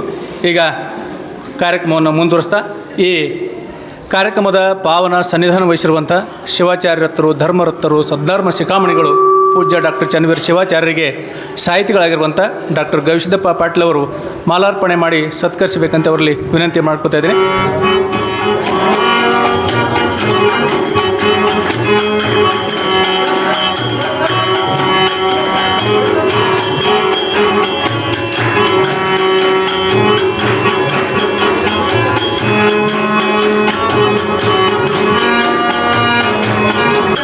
ಇದೀಗ ಬೀದರ್ ಜಿಲ್ಲೆಯ ತತ್ವಪದಕಾರರು ಮತ್ತು ತತ್ವಪದ ಸಾಹಿತ್ಯ ಮೀಮಾಂಸೆ ಈ ಎರಡೂ ಕೃತಿಗಳನ್ನು ಬರೆದಿರುವಂಥ ಡಾಕ್ಟರ್ ಬಸವರಾಜ ಸಬರದ ದಂಪತಿಗಳಿಗೆ ವಿಶೇಷ ಸನ್ಮಾನ ಜರುಗಲಿದೆ.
ಶ್ರೀಮಠದಿಂದ ದಂಪತಿ ಸಮೇತ ಸಾಹಿತಿಗಳಿಗೆ ಈಗ ಹೇಳಿದ್ರಲ್ಲ ಗವಿಸಿದ್ದಪ್ಪ ಸರ್, ಒಂದೇ ಮನೆಯಾಗ ಗಂಡ ಹೆಂಡತಿ ಇಬ್ಬರು ಸಾಹಿತಿಗಳು ಭಾಳ ಕಡಿಮೆ ಅಂಥ ಸಾಹಿತಿಗಳು ಡಾಕ್ಟರ್ ಬಸವರಾಜ ಸಬರದವರಿಗೆ, ಡಾಕ್ಟರ್ ವಿಜಯಶ್ರೀ ಸಬರದವರಿಗೆ ಪೂಜ್ಯರು ಆತ್ಮೀಯವಾಗಿ ಸನ್ಮಾನ ಮಾಡಿದ್ದಾರೆ. ಇದೀಗ ಈ ಕಾರ್ಯಕ್ರಮವನ್ನು ಉದ್ಘಾಟನೆ ಮಾಡಿರುವ, ಇವತ್ತು ಪುಸ್ತಕವನ್ನು ಲೋಕಾರ್ಪಣೆ ಮಾಡಲಿರುವ ಮಾನ್ಯ ಕುಲಪತಿಗಳು ಕನ್ನಡ ವಿಶ್ವವಿದ್ಯಾಲಯ ಹಂಪಿ ಪ್ರೊಫೆಸರ್ ಡಿ ವಿ ಪರಶಿವಮೂರ್ತಿಯವರಿಗೆ ಪೂಜ್ಯರಿಂದ ವಿಶೇಷ ಸತ್ಕಾರ ಇದೀಗ ಜರುಗಲಿದೆ.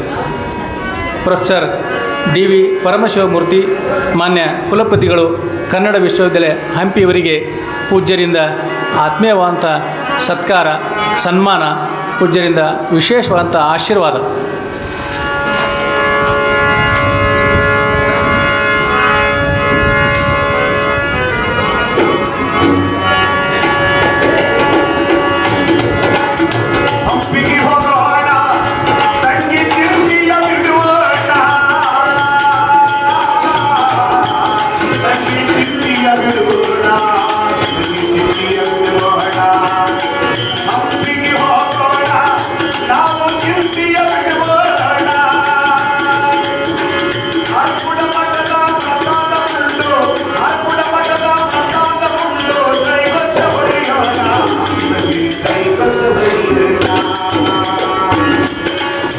ಹಾರಕೂಡ ಮಠದ ಸನ್ಮಾನ, ಹಾರಕೂಡ ಮಠದ ಆಶೀರ್ವಾದ ಅಂದರೆ ಅದು ಬಹಳ ಭಾವನಾತ್ಮಕವಾದಂಥ ಸನ್ಮಾನ, ಪ್ರೀತಿಯ ಸನ್ಮಾನ ಪೂಜ್ಯರು ಆಶೀರ್ವದಿಸಿದ್ದಾರೆ ಪ್ರೊಫೆಸರ್ ಡಿ ವಿ ಪರಮಶಿವಮೂರ್ತಿಯವರಿಗೆ. ಇದೀಗ ಕಾರ್ಯಕ್ರಮದಲ್ಲಿ ಅತಿಥಿಗಳಾಗಿ ಪಾಲ್ಗೊಂಡಿರುವಂಥ ಎಲ್ಲ ಗಣ್ಯರಿಗೆ ಪೂಜ್ಯರಿಂದ ಸತ್ಕಾರವಿರುತ್ತದೆ. ಮೊದಲಿಗೆ ಈ ಕಾರ್ಯಕ್ರಮದಲ್ಲಿ ಪುಸ್ತಕ ಪರಿಚಯ ಮಾಡಲಿರು ಆಗಮಿಸಿರುವಂಥ ಡಾಕ್ಟರ್ ಅಮರೇಶ್ ಎತ್ಕಲ್, ಮುಖ್ಯಸ್ಥರು, ಶಾಸನ ವಿಭಾಗ, ಕನ್ನಡ ವಿಶ್ವವಿದ್ಯಾಲಯ ಹಂಪಿ, ಇವರು ಪೂಜ್ಯರಿಂದ ಆಶೀರ್ವಾದವನ್ನು ಪಡೆಯಬೇಕು.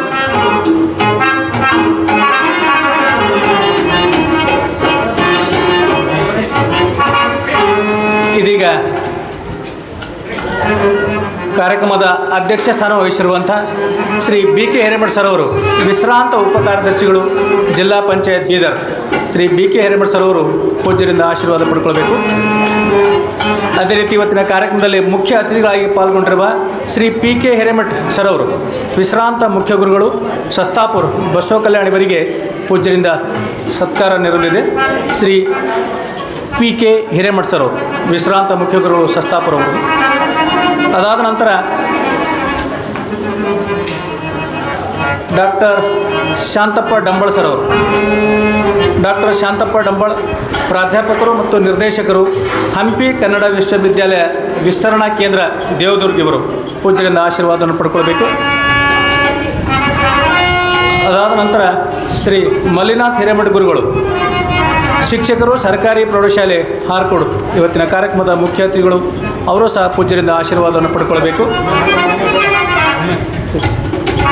ಮಲ್ಲಿನಾಥ್ ಗುರುಗಳಿಗೆ ಪೂಜ್ಯರಿಂದ ಆಶೀರ್ವಾದ, ಸತ್ಕಾರ. ಇದಾದ ನಂತರ ಶ್ರೀ ಮೇಘರಾಜ್ ನಾಗರಾಳೆ ಅವರು, ಹಾರ್ಕೋಡು. ಶ್ರೀ ಮೇಘರಾಜ್ ನಾಗರಾಳೆ ಅವರು ಹಾರ್ಕೋಡು ಮಠದ ಪರಮಾಪ್ತ ಭಕ್ತರು. ಅವರು ಸಹ ಪೂಜ್ಯರಿಂದ ಆಶೀರ್ವಾದವನ್ನು ಪಡ್ಕೊಳ್ಬೇಕು. ಅದೇ ರೀತಿ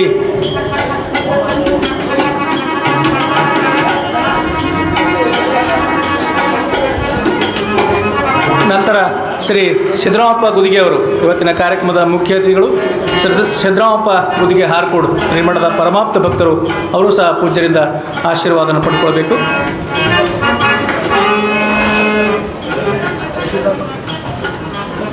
ನಂತರ ಇವತ್ತಿನ ಕಾರ್ಯಕ್ರಮದಲ್ಲಿ ಪ್ರಾಸ್ತಾವಿಕ ನುಡಿಗಳನ್ನಾಡಿ ಈ ಕಾರ್ಯಕ್ರಮಕ್ಕೆ ಒಂದು ದಿಕ್ಸೂಚಿಯನ್ನು ನೀಡಿರುವಂಥ ಸಾಹಿತಿಗಳು ಡಾಕ್ಟರ್ ಗವಿಸಿದ್ದಪ್ಪ ಪಾಟೀಲ್ ಅವರು ಪೂಜ್ಯರಿಂದ ಆಶೀರ್ವಾದವನ್ನು ಪಡ್ಕೊಳ್ಬೇಕು.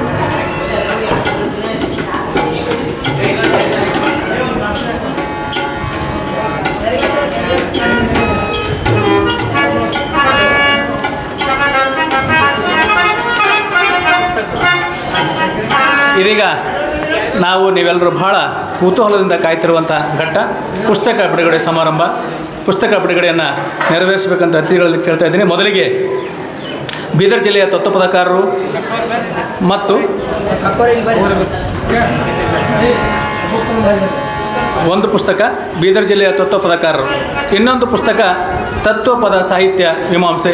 ಈ ಪುಸ್ತಕಗಳನ್ನು ಪೂಜ್ಯ ಡಾಕ್ಟರ್ ಚನ್ನವೀರ ಶಿವಾಚಾರ್ಯರು ಮತ್ತು ಪ್ರೊಫೆಸರ್ ಡಿ ವಿ ಪರಮಶಿವಮೂರ್ತಿಯವರು, ಮಾನ್ಯ ಕುಲಪತಿಗಳು, ಕನ್ನಡ ವಿಶ್ವವಿದ್ಯಾಲಯ ಹಂಪಿಯವರು ಪುಸ್ತಕವನ್ನು ಲೋಕಾರ್ಪಣೆ ಮಾಡಬೇಕು, ಪುಸ್ತಕವನ್ನು ಜನಾರ್ಪಣೆ ಮಾಡಬೇಕಂತೇಳಿ ಈ ಮೂಲಕ ವಿನಂತಿ ಮಾಡ್ಕೊಳ್ತಾ ಇದ್ದೇನೆ. ಒಂದು ಸಲ ಜೋರಾದ ಚಪ್ಪಾಳೆ ಬರಲಿ.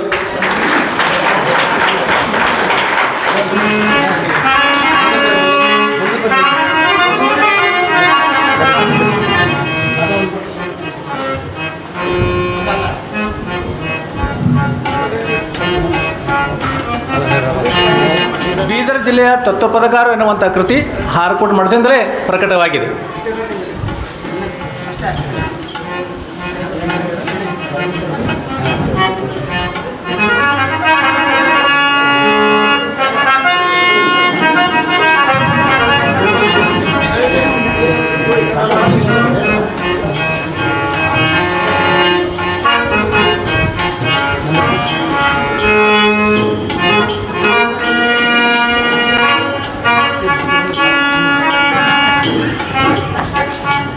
ಭಾಳ ಮಹತ್ವದ ಕೃತಿಗಳು.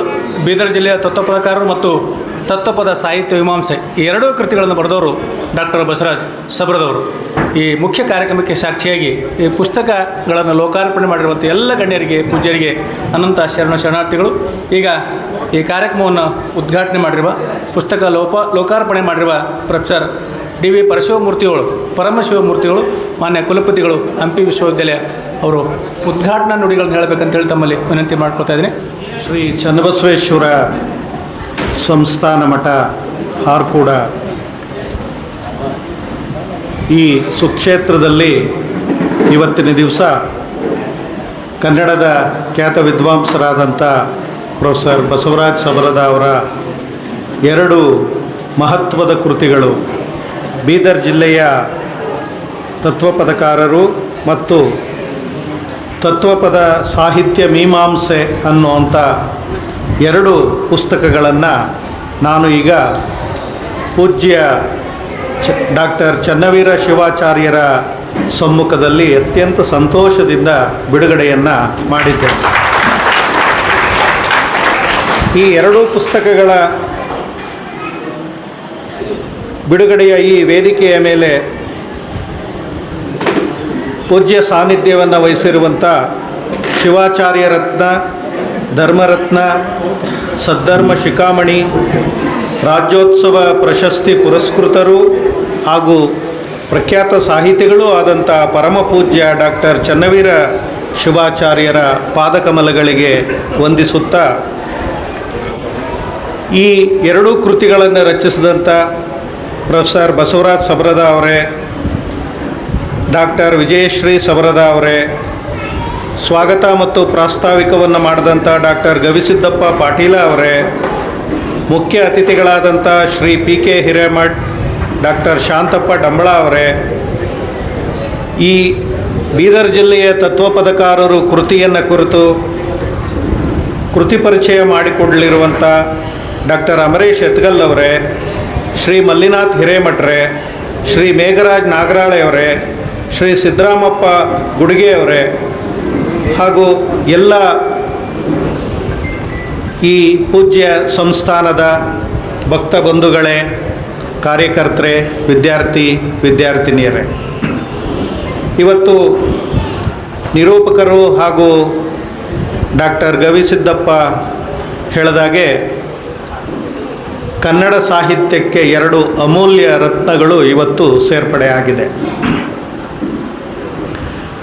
ನಾನಾಗಲೇ ಹೇಳಿದಾಗೆ ಈ ಎರಡೂ ಪುಸ್ತಕಗಳನ್ನು ಬಿಡುಗಡೆ ಮಾಡೋದಕ್ಕೆ, ಇಲ್ಲಿಗೆ ಆಗಮಿಸೋದಕ್ಕೆ ನನಗೆ ಒಂದು ರೀತಿ ಬಹಳ ಸಂತೋಷ ಆಗಿದೆ. ನನ್ನ ಪೂಜ್ಯ ವಿದ್ಯಾಗುರುಗಳಾದಂಥ ಲಿಂಗೈಕ್ಯ ಡಾಕ್ಟರ್ S ವಿದ್ಯಾಶಂಕರವರು ಅನೇಕ ಬಾರಿ ಈ ಸುಕ್ಷೇತ್ರದ ಬಗ್ಗೆ ಬಹಳ ಒಳ್ಳೆಯ ಮಾತುಗಳನ್ನು ಹೇಳ್ತಾ ಇದ್ದರು. ಅದೇನು ಕಾರಣವೋ, ನಾನು ಗುಲ್ಬರ್ಗ ಜಿಲ್ಲೆ ಬೇರೆ ಬೇರೆ ಭಾಗಕ್ಕೆ ಬಂದಿದ್ದೀನಿ, ಗುರುಮಿಟ್ಕಲ್ಗೆಲ್ಲ ಬಂದಿದ್ದೀನಿ, ಇಂಡಿಗೆ ಬಂದಿದ್ದೀನಿ. ಈ ಸುಕ್ಷೇತ್ರಕ್ಕೆ ಬರುವಂಥ ಒಂದು ಸದವಕಾಶ ನನಗೆ ಒದಗಿರಲಿಲ್ಲ. ಇವತ್ತು ಪೂಜ್ಯ ಚನ್ನವೀರ ಶಿವಾಚಾರ್ಯರ ಆಶೀರ್ವಚನದಿಂದ ನನಗೆ ಇಲ್ಲಿ ಬರೋದಕ್ಕೆ ಒಂದು ಒಳ್ಳೆಯ ಅವಕಾಶ ಆಗಿದೆ. ಈ ಕೃತಿಯನ್ನು ಬಿಡುಗಡೆ ಮಾಡಬೇಕು ಅಂತೇಳಿ ಪ್ರೊಫೆಸರ್ ಬಸವರಾಜ್ ಸಬರದ ಅವರು, ಡಾಕ್ಟರ್ ಗವಿಸಿದ್ದ ಬಳ್ಳಾರಿ ಅವರು ನನ್ನನ್ನು ಕೋರಿಕೊಂಡಾಗ ಎರಡು ಕಾರಣದಿಂದ ನಾನು ಒಪ್ಪಿಕೊಂಡೆ. ನಾನು ಸ್ನಾತಕೋತ್ತರ ಪದವಿಯನ್ನು ಮುಗಿಸಿದ್ದು 1986ರಲ್ಲಿ.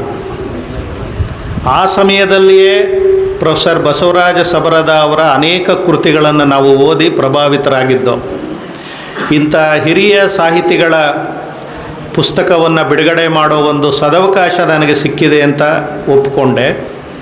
ಎರಡನೇದಾಗಿ ತತ್ವಪದ ಸಾಹಿತ್ಯ ಮೀಮಾಂಸೆ ಅನ್ನೋ ಕೃತಿಯನ್ನು ಪ್ರಕಟಿಸಿದ್ದು ನಮ್ಮ ಕನ್ನಡ ವಿಶ್ವವಿದ್ಯಾನಿಲಯವೇ. ನಮ್ಮ ವಿಶ್ವವಿದ್ಯಾನಿಲಯ ಪ್ರಕಟಿಸಿರುವಂಥ ಕೃತಿಗೆ ನಾನೇ ಬಿಡುಗಡೆಗೆ ಹೋಗೋದು ಒಂದು ಒಳ್ಳೆಯ ಅವಕಾಶ ಅಂಥೇಳಿ ಇಲ್ಲಿಗೆ ಆಗಮಿಸಿದ್ದೆ. ಎರಡನೇದು, ನಾನು ಬಹಳ ದಿವಸಗಳಿಂದ ಕೇಳಿದಂಥ ಈ ಹಾರ್ಕೂಡ ಸುಕ್ಷೇತ್ರದ ಒಂದು ಪರಿಚಯ ಇವತ್ತಾಗ್ತದೆ, ಆ ಕ್ಷೇತ್ರದೊಳಗೆ ಇವತ್ತು ನಾನು ಹೋಗ್ಬೋದು ಅಂತೇಳಿ ಒಪ್ಪಿಕೊಂಡು ನಾನು ಬಂದಿದ್ದೇನೆ. ನನಗೆ ಬಹಳ ಈ ಮಠದ ಪರಿಸರವನ್ನು, ಈ ಕಟ್ಟಡಗಳನ್ನು, ಎಲ್ಲಕ್ಕಿಂತ ಮಿಗಿಲಾಗಿ ಡಾಕ್ಟರ್ ಶಿವಾಚಾರ್ಯರನ್ನು, ಚನ್ನವೀರ ಶಿವಾಚಾರ್ಯರ ಸರಳ ನಡೆನುಡಿ ಆಚರಣೆಗಳನ್ನು ನೋಡಿ ನಾನು ಬಹಳ ಪ್ರಭಾವಿತನಾಗಿದ್ದೇನೆ. ಕರ್ನಾಟಕದಲ್ಲಿ ಚರಿತ್ರೆಯನ್ನು ಗಮನಿಸಿದ್ರೆ ಅನೇಕ ಕಾರಣೀಭೂತರು, ಮಹಾಯೋಗಿಗಳು,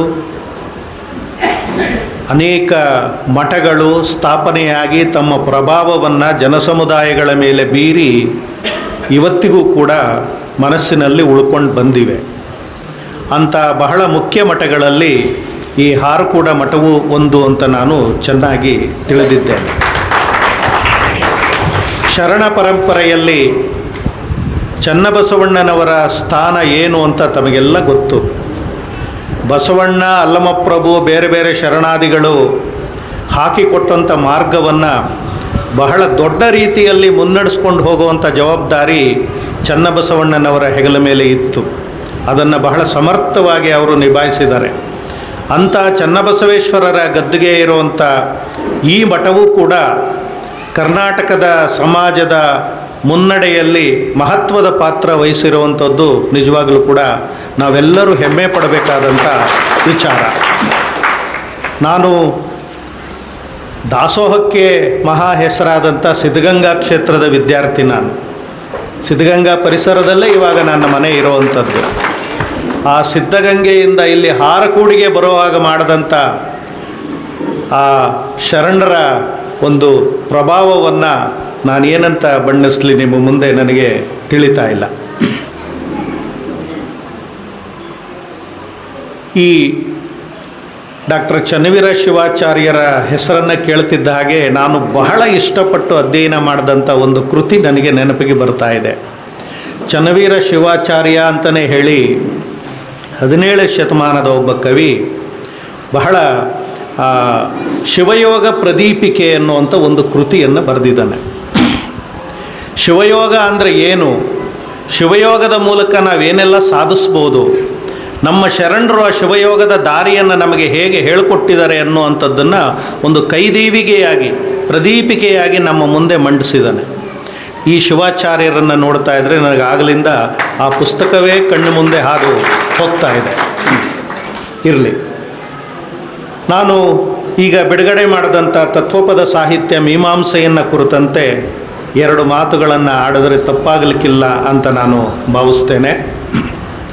ಈಗಾಗಲೇ ಡಾಕ್ಟರ್ ಗವಿಸಿದ್ದ ಬಳ್ಳಾರಿಯವರು ಹೇಳಿದಾಗೆ ನಮ್ಮ 1000 ವರ್ಷಕ್ಕೂ ಮಿಗಿಲಾದಂಥ ಕನ್ನಡ ಸಾಹಿತ್ಯದ ಚರ್ಚೆಯನ್ನು ಮೀಮಾಂಸೆಯನ್ನು ಗಮನಿಸಿದ್ರೆ ಸಂಸ್ಕೃತ ಭಾಷೆ ಮತ್ತು ದ್ರಾವಿಡ ಭಾಷೆಯಿಂದ ಪ್ರಭಾವಿತವಾಗಿರುವುದನ್ನೇ ನಾವು ಗಮನಿಸ್ತಾ ಬರ್ತೀವಿ. ವ್ಯಾಕರಣ ಆಗ್ಬೋದು, ಛಂದಸ್ಸಾಗ್ಬೋದು, ಎಲ್ಲ. ಕಾವ್ಯ ಮೀಮಾಂಸೆಯ ವಿಷಯಕ್ಕೆ ಬಂದರಂತೂ ರಸ, ಉತ್ಪತ್ತಿ, ಪ್ರೇರಣೆ ಇವೆಲ್ಲವಕ್ಕೂ ಸಂಬಂಧಪಟ್ಟಂತೆ ನಾವು ಸಂಸ್ಕೃತದ ಪ್ರಭಾವವನ್ನೇ ದಟ್ಟವಾಗಿ ಕಾಣ್ತೀವಿ. ಹೀಗಾಗಿ ಕನ್ನಡದ ಬಗ್ಗೆಯೇ ಚಿಂತನೆ ಮಾಡುವಂಥ ವಿದ್ವಾಂಸರು ಭಾರತೀಯ ಕಾವ್ಯ ಮೀಮಾಂಸೆ ಅನ್ನೋದು ಸಂಸ್ಕೃತದಿಂದ ಪ್ರೇರಿತವಾದದ್ದು, ಅದನ್ನು ಕನ್ನಡದಲ್ಲೇ ವಿಶಿಷ್ಟವಾಗಿ ಹುಟ್ಟಿರುವಂಥ ಕನ್ನಡ ಮನಸ್ಸನ್ನೇ ಪ್ರತಿನಿಧಿಸುವಂಥ ಸಾಹಿತ್ಯಕ್ಕೆ ಯಾವ ರೀತಿ ನಾವು ಅದನ್ನು ಅನ್ವಯಿಸಿ ಅರ್ಥ ಮಾಡಿಕೊಳ್ಳೋದು ಅನ್ನುವಂಥ ಒಂದು ದೊಡ್ಡ ಜಿಜ್ಞಾಸೆ ನಡೆದಿದೆ. ಈ ತತ್ವಪದ ಸಾಹಿತ್ಯ ಮೀಮಾಂಸೆಯಲ್ಲಿ ಇದಕ್ಕೆ ಸಂಬಂಧಪಟ್ಟಂತೆ ಆರಂಭದ ಮಾತುಗಳಲ್ಲಿ ಪ್ರೊಫೆಸರ್ ಬಸವರಾಜ ಸಬರದ ಅವರು ಹೇಗೆ ಕನ್ನಡ ಕಾವ್ಯಗಳಿಗೆ ಕನ್ನಡದ್ದೇ ಆದಂಥ ವಚನ ಸಾಹಿತ್ಯ ಆಗ್ಬೋದು, ಈ ತತ್ವಪದಗಳಾಗ್ಬೋದು, ದಾಸ ಸಾಹಿತ್ಯ ಆಗ್ಬೋದು, ಇವುಗಳನ್ನು ಅರ್ಥ ಮಾಡ್ಕೊಳ್ಳೋದಕ್ಕೆ, ಇವುಗಳಿಗೆ ಪ್ರೇರಣೆ ನೀಡಿದಂಥ ವಿಚಾರಗಳನ್ನು ಅರ್ಥ ಮಾಡ್ಕೊಳ್ಳೋದಕ್ಕೆ ನಾವು ಹೇಗೆ ಭಾರತೀಯ ಸಾಹಿತ್ಯ ತತ್ವಗಳನ್ನು ಅನ್ವಯಿಸಿದ್ರೆ ಹೇಗೆ ಅನ್ಯಾಯ ಆಗುತ್ತೆ, ನಮಗೆ ಕನ್ನಡಕ್ಕೆ ಹೇಗೆ ಅದು ಒಂದು ರೀತಿ ಸರಿ ಹೋಗೋದಿಲ್ಲ ಅನ್ನೋದನ್ನು ತುಂಬ ಸೊಗಸಾಗಿ ಆರಂಭದಲ್ಲಿ ಇಟ್ಟಿದ್ದಾರೆ. ನೋಡಿ, ಕನ್ನಡ ಸಾಹಿತ್ಯವನ್ನು ನಾವು ಗಮನಿಸಿದ್ರೆ ಪ್ರಭುತ್ವವನ್ನು, ಪಂಡಿತರನ್ನು ಮೆಚ್ಚೋದಕ್ಕೆ ಹಿಂದಿನ ಎಲ್ಲರೂ ಬಹಳ ಶ್ರಮ ಪಡ್ತಾ ಇದ್ದಿದ್ದನ್ನು ನಾವು ಕಾಣ್ತೇವೆ. ಪಂಡಿತರಿಂದ ಬಿಡಿಸ್ಕೊಂಡು ಬಂದಿದ್ದು ಸಾಹಿತ್ಯ 12ನೇ ಶತಮಾನದ ಶರಣರ ಕಾಲದಲ್ಲೇ. ಸಣ್ಣ ಸಣ್ಣ ಕಸುಬನ್ನು ಮಾಡ್ತಿದ್ದವರು ಕೂಡ, ಅನಕ್ಷರಸ್ಥರು ಕೂಡ ನಾವು ಹೇಳುವುದನ್ನು ಕೂಡ ಮುಕ್ತವಾಗಿ ಹೇಳ್ಬೋದು, ಅದನ್ನು ನಾವು ವಚನಗಳು ಅಂತ ನಾವು ಅದನ್ನು ಎಲ್ಲರ ಮುಂದೆ ಮಂಡಿಸ್ಬೋದು ಅನ್ನುವಂಥ ಒಂದು ಆತ್ಮವಿಶ್ವಾಸವನ್ನು ತಳೆದಿದ್ದು, ಒಂದು ಮಾತಿಗೆ ಒಂದು ತೂಕ ಬಂದಿದ್ದು, ಕನ್ನಡ ಮಾತಿಗೆ ಒಂದು ದೊಡ್ಡ ವೇದಿಕೆಯನ್ನು ಒದಗಿಸಿದ್ದು ಶರಣ ಸಮಾಜ. ಇಂಥ ಸಂದರ್ಭದಲ್ಲಿ ಈ ಸಾಹಿತ್ಯ ಅರಮನೆಯಿಂದ ಜನಸಮುದಾಯಕ್ಕೆ ಬಂತು.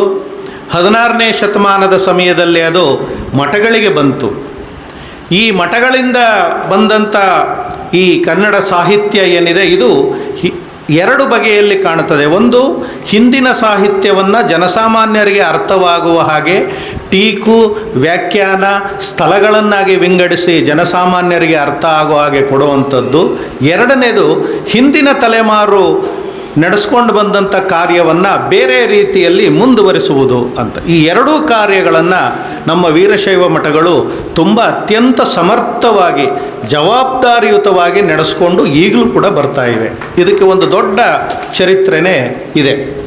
ಹೀಗಾಗಿ ಈ ವಚನಗಳು, ಆನಂತರ ಮಧ್ಯಕಾಲೀನ ಕರ್ನಾಟಕದ ತತ್ವಪದ ಸಾಹಿತ್ಯ ಆಗ್ಬೋದು, ದಾಸ ಸಾಹಿತ್ಯ ಆಗ್ಬೋದು, ಇವುಗಳಿಗೆ ನಾವು ಸಂಸ್ಕೃತದ ಶಾಸ್ತ್ರಬದ್ಧ ಮೀಮಾಂಸೆಯ ತತ್ವಗಳನ್ನು ಖಂಡಿತ ಅಳವಡಿಸೋಕೆ ಆಗೋದೇ ಇಲ್ಲ.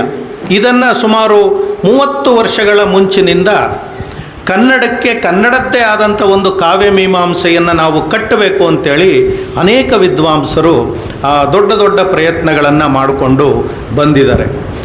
ಇದರಲ್ಲಿ ಬೇರೆ ಬೇರೆ ಅನೇಕ ಕನ್ನಡದ್ದೇ ಆದಂಥ ಕಾವ್ಯ ಮೀಮಾಂಸೆಯ ಕೃತಿಗಳು ಬೇರೆ ಬೇರೆ ಕನ್ನಡ ಕಾವ್ಯ ಮೀಮಾಂಸೆ, ಆಮೇಲೆ ದಲಿತ ಸಾಹಿತ್ಯ ಮೀಮಾಂಸೆ, ಈ ರೀತಿ ಬೇರೆ ಬೇರೆ ಕೃತಿಗಳು ಈಗಾಗಲೇ ಪ್ರಕಟ ಆಗಿವೆ. ಆದರೆ ತತ್ವಪದಗಳನ್ನು ಕುರಿತಂತೆ ಈ ಒಂದು ಕೊರತೆ ನಮಗೆ ಕಾಡ್ತಾ ಇತ್ತು. ತತ್ವಪದ ಸಾಹಿತ್ಯವನ್ನು ಕುರಿತಂತೆ ಕಳೆದ 30-35 ವರ್ಷಗಳಿಂದ ಗಂಭೀರವಾಗಿ ಅಧ್ಯಯನ ಮಾಡ್ಕೊಂಡು ಬರ್ತಾ ಇರುವಂಥ ಪ್ರೊಫೆಸರ್ ಬಸವರಾಜ್ ಸಬ್ರದ ಅವರು ಈ ಕೊರತೆಯನ್ನು ಈ ಪುಸ್ತಕ ಪ್ರಕಟಿಸುವ ಮೂಲಕ ತುಂಬಿಕೊಟ್ಟಿದ್ದಾರೆ. ಹೀಗಾಗಿ ನಾನು ಅವರಿಗೆ ಹೃತ್ಪೂರ್ವಕವಾದಂಥ ಅಭಿನಂದನೆಗಳನ್ನು ನಾನು ಸಲ್ಲಿಸ್ತೇನೆ. ತತ್ವಪದ ಅಂದ ತಕ್ಷಣ ನಾವು ವಚನಕಾರರನ್ನು ಮರೆಯೋ ಹಾಗಿಲ್ಲ, ದಾಸ ಸಾಹಿತ್ಯವನ್ನು ಮರೆಯೋ ಹಾಗಿಲ್ಲ. ಆ ಎರಡರ ಪ್ರಭಾವ ತತ್ವ ಸಾಹಿತಿಗಳ ಮೇಲೆ ತುಂಬ ದಟ್ಟವಾಗಿ ಆಗಿದೆ. ವಚನ ಸಾಹಿತ್ಯ ಒಂದು ರೀತಿ ಆತ್ಮವಿಮರ್ಶೆಯ ಕಡೆಗೆ ನಮ್ಮನ್ನು ಕರ್ಕೊಂಡೋದ್ರೆ, ತತ್ವಪದ ಸಾಹಿತ್ಯ ಜೀವನಾನುಭವದ ಕಡೆಗೆ ನಮ್ಮನ್ನು ಕರ್ಕೊಂಡೋಗ್ತದೆ. ಅನುಭವದ ಮಾತುಗಳು ಅಲ್ಲಿ ಹೆಚ್ಚು ಬರ್ತಾ ಹೋಗ್ತವೆ. ಆಗಲೇ ಗವಿಸಿದ್ದ ಬಳ್ಳಾರಿಯವರು ಹೇಳಿದಾಗೆ ಈ ತತ್ವಪದ ಸಾಹಿತ್ಯ ಮೀಮಾಂಸೆಯಲ್ಲಿ ಮತ್ತೊಂದು ಒಳ್ಳೆಯ ಒಂದು ಅಧ್ಯಾಯ ಇದೆ, ದೇಹ ಮೀಮಾಂಸೆ ಅಂತ.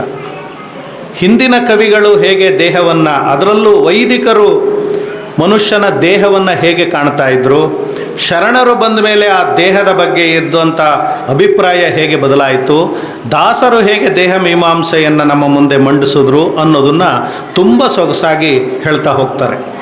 ವೈದಿಕರು ನಮ್ಮ ದೇಹವನ್ನು ತುಷ್ಟೀಕರಿಸಿದ್ರೆ, ಶರಣರು ದೇಹವನ್ನು ವೈಭವೀಕರಿಸಿದ್ರು ಅಂತ ಹೇಳ್ತಾರೆ.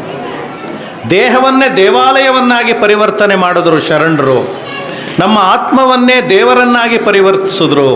ಇದು ದೇಹಕ್ಕೆ ಒಂದು ದೊಡ್ಡ ಸ್ಥಾನವನ್ನು ಕೊಟ್ಟಂಥ ಶರಣರ ಕೊಡುಗೆ ಅಂತ ಹೇಳಿ ಅವರು ಹೇಳ್ತಾ ಹೋಗ್ತಾರೆ. ಈ ತತ್ವಪದ ಸಾಹಿತ್ಯದಲ್ಲೂ ನಾವು ದೇಹ ಮೀಮಾಂಸೆಯನ್ನು ಅನೇಕ ರೀತಿಯಲ್ಲಿ ಕಾಣಬಹುದು ಅಂತ ಹೇಳ್ತಾ ಅನೇಕ ತತ್ವಪದದ ಉದಾಹರಣೆಗಳೊಂದಿಗೆ ತಮ್ಮ ವಾದವನ್ನು ಮಂಡಿಸ್ತಾ ಹೋಗ್ತಾರೆ. ಅದು ಎಷ್ಟು ಅತ್ಯದ್ಭುತವಾದಂಥ ಒಂದು ಅಧ್ಯಾಯ ಈ ಪುಸ್ತಕದಲ್ಲಿರುವಂಥದ್ದು. ಕನ್ನಡ ಸಾಹಿತ್ಯವನ್ನು ಗೌರವಿಸುವವರೆಲ್ಲರೂ ಕೂಡ ಆ ಅಧ್ಯಾಯವನ್ನು ಓದಬೇಕು ಅಂತ ನಾನು ಒತ್ತಾಯಪೂರ್ವಕವಾಗಿ ತಮ್ಮಲ್ಲಿ ಹೇಳ್ತೇನೆ. ನೋಡಿ, ನಾವು ನಮಗೆ ಮೊದಲು ಗೌರವ ಕೊಟ್ಟುಕೊಂಡ್ರೆ ಮತ್ತೊಬ್ಬರಿಗೆ ಗೌರವ ಕೊಡೋದಕ್ಕೆ ಅದು ದಾರಿ ಆಗ್ತದೆ. ಹೀಗಾಗಿ ನಮ್ಮನ್ನು ನಾವು ಮೊದಲು ಪ್ರೀತಿಸ್ಕೊಳ್ಬೇಕು, ನಮ್ಮನ್ನು ನಾವು ಮೊದಲು ಪ್ರೀತಿಸ್ಕೋಬೇಕು, ನಮ್ಮ ದೇಹಕ್ಕೆ ನಾವು ಗೌರವವನ್ನು ಕೊಡಬೇಕು ಅನ್ನುವಂಥದ್ದು ಶರಣರ ಮತ್ತು ತತ್ವಪದಕಾರರ ಮೊದಲ ಆದ್ಯತೆ. ದೇಹ ಇದ್ದರೆ ತಾನೇ ನಾವು ಏನಾದರೂ ಸಾಧನೆ ಮಾಡೋದಕ್ಕೆ ಸಾಧ್ಯ. ಹೀಗಾಗಿ ಆ ಕಾಯದಿಂದ ನಾವು ಸ್ವರ್ಗವನ್ನು ಕಾಣಬೇಕು, ಕಾಯದಿಂದ ಕೈಲಾಸವನ್ನು ಕಾಣಬೇಕು ಅನ್ನುವಂಥದ್ದು ಹೇಗೆ ಸುಮಾರು 800 ವರ್ಷಗಳ ಈ ಚರಿತ್ರೆಯಲ್ಲಿ ಪ್ರವಹಿಸಿಕೊಂಡು ಬಂದಿದೆ ಅನ್ನೋದನ್ನು ಅವರು ತಮ್ಮ ದೇಹ ಮೀಮಾಂಸೆ ಅನ್ನೋ ಅಧ್ಯಾಯದಲ್ಲಿ ತುಂಬ ಸೊಗಸಾಗಿ ಮುಂದೆ ಮಂಡಿಸಿದ್ದಾರೆ. ಹಾಗೆ ಸ್ತ್ರೀ ಮೀಮಾಂಸೆ ಆಗ್ಬೋದು, ಸ್ತ್ರೀಯರನ್ನು ಕೂಡ ಹಿಂದಿನ ವೈದಿಕರು ಹೇಗೆ ಕಾಣ್ತಾ ಇದ್ದರು, ಶರಣರು ಹೇಗೆ ಕಾಣ್ತಾ ಇದ್ದರು, ತತ್ವಪದಕಾರರು ಹೇಗೆ ಕಂಡಿದ್ದಾರೆ ಸ್ತ್ರೀಯರನ್ನು, ಈ ರೀತಿ ಅನೇಕ ವಿಚಾರಗಳನ್ನು ಈ ತತ್ವಪದ ಸಾಹಿತ್ಯ ಮೀಮಾಂಸೆಯಲ್ಲಿ ಸಣ್ಣ ಸಣ್ಣ ಎಳೆಗಳಾಗಿ ಉಳ್ಕೊಂಡಿದ್ದಂಥವನ್ನ ಬಹಳ ಮುಖ್ಯವಾಗಿ ಗಂಭೀರವಾಗಿ ಪ್ರಧಾನ ಭೂಮಿಕೆಗೆ ತಂದು ಇಲ್ಲಿ ಚರ್ಚೆ ಮಾಡಿರೋದು ಈ ಕೃತಿಯ ಬಹಳ ಮುಖ್ಯವಾದಂಥ ಅಂಶ ಆಗಿದೆ ಅಂತ ನಾನು ಹೇಳೋದಕ್ಕೆ ಇಷ್ಟಪಡ್ತೇನೆ. ಹೀಗಾಗಿ ಏನು ಮೊದಲಿಂದ ಕನ್ನಡಕ್ಕೆ, ಈಗ ಶಂಕರ ಭಟ್ಟ ಅಂತ ವಿದ್ವಾಂಸರಿದ್ದಾರೆ, ಕನ್ನಡಕ್ಕೆ ಬೇಕು ಕನ್ನಡದೇ ವ್ಯಾಕರಣ, ಈ ಥರ ಅನೇಕ ಕೃತಿಗಳನ್ನು ಅವರು ರಚಿಸಿದ್ದಾರೆ. ಯಾಕೆ ಅಂದರೆ ಕನ್ನಡದಲ್ಲಿ ಇವತ್ತಿರೋ ವ್ಯಾಕರಣ ಪರಂಪರೆ ಎಲ್ಲ ಸಂಸ್ಕೃತದ್ದೇ ಅಂತ ಅವರ ವಾದ. ಕನ್ನಡದ್ದನ್ನೇ ನಾವು ರೂಪಿಸಬೇಕು ಅಂತ ಹೇಳಿ, ಹಾಗೆ ಕನ್ನಡದ ಕಾವ್ಯ ಮೀಮಾಂಸೆಯನ್ನು ನಾವು ರೂಪಿಸ್ಕೊಂಡಾಗ ಮಾತ್ರ ಕನ್ನಡದ ಕವಿಗಳು ಶ್ರಮಪಟ್ಟು ತಮ್ಮ ಪ್ರತಿಭೆಯಿಂದ ರಚಿಸಿರುವಂಥ ಅವರ ಸಾಹಿತ್ಯಕ್ಕೆ ಒಂದು ನ್ಯಾಯ ದೊರಕಿಸ್ಕೊಡೋದಕ್ಕೆ ಸಾಧ್ಯ. ಈಗ ವಚನಗಳಲ್ಲಿ ನೀವು ಯಾವ ರಸವನ್ನು ಹುಡುಕ್ತೀರಿ? ಹೆಚ್ಚು ಅಂದರೆ ಭಕ್ತಿ ರಸ ಅಂತ ಹೇಳ್ಬೋದು. ಹೀಗಾಗಿ ವಚನಗಳ ಅದನ್ನು ಎಷ್ಟೋ ಜನ ವಚನಗಳು ಕಾವ್ಯಗಳೆಲ್ಲ ಅಂತ ಹೇಳ್ತಾರೆ. ಆದರೆ ಯಾವ ಕಾವ್ಯಕ್ಕೂ ಕಡಿಮೆ ಇಲ್ಲ ವಚನಗಳು. ಹೀಗಾಗಿ ವಚನಗಳನ್ನು, ಕೀರ್ತನೆಗಳನ್ನು ಮತ್ತು ಈ ತತ್ವಪದಗಳನ್ನು ಯಾವ ಒಂದು ಮೀಮಾಂಸೆಯಲ್ಲಿ ಇಟ್ಟು ಚರ್ಚೆ ಮಾಡಬೇಕು ಅನ್ನುವಂಥದ್ದಕ್ಕೆ ಬಹಳ ಸ್ಪಷ್ಟವಾದ ಅನೇಕ ದಾರಿಗಳನ್ನು ಡಾಕ್ಟರ್ ಬಸವರಾಜ ಸಬ್ರದ ಅವರು ಈ ತತ್ವಪದ ಸಾಹಿತ್ಯ ಮೀಮಾಂಸೆ ಕೃತಿಯಲ್ಲಿ ಕಟ್ಟಿಕೊಟ್ಟಿದ್ದಾರೆ. ಈ ಕೃತಿಯನ್ನು ನನ್ನ ಕೈಯಲ್ಲಿ ಬಿಡುಗಡೆ ಮಾಡಿಸಿದಂಥ ಒಂದು ದೊಡ್ಡ ಕೆಲಸವನ್ನು ನನ್ನ ಕೈಯಲ್ಲಿ ಮಾಡಿಸಿದ್ದಾರೆ. ಹೀಗಾಗಿ ನಾನು ಈ ಹಾರಕೂಡ ಸುಕ್ಷೇತ್ರ ಮಠದ ಅಧ್ಯಕ್ಷರಾದಂಥ ಡಾಕ್ಟರ್ ಚನ್ನವೀರ ಶಿವಾಚಾರ್ಯ ಮಹಾಸ್ವಾಮೀಜಿಗಳಿಗೂ ಹಾಗೂ ಈ ಕೃತಿಯ ರಚನೆಕಾರರಂಥ ಡಾಕ್ಟರ್ ಬಸವರಾಜ ಸಬ್ರದ ಅವ್ರಿಗೂ ಹಾಗೂ ಎಲ್ಲರಿಗೂ ನಾನು ವಂದಿಸಿ ನನ್ನ 2 ಮಾತುಗಳನ್ನು ಮುಗಿಸ್ತೀನಿ. ನಮಸ್ಕಾರ.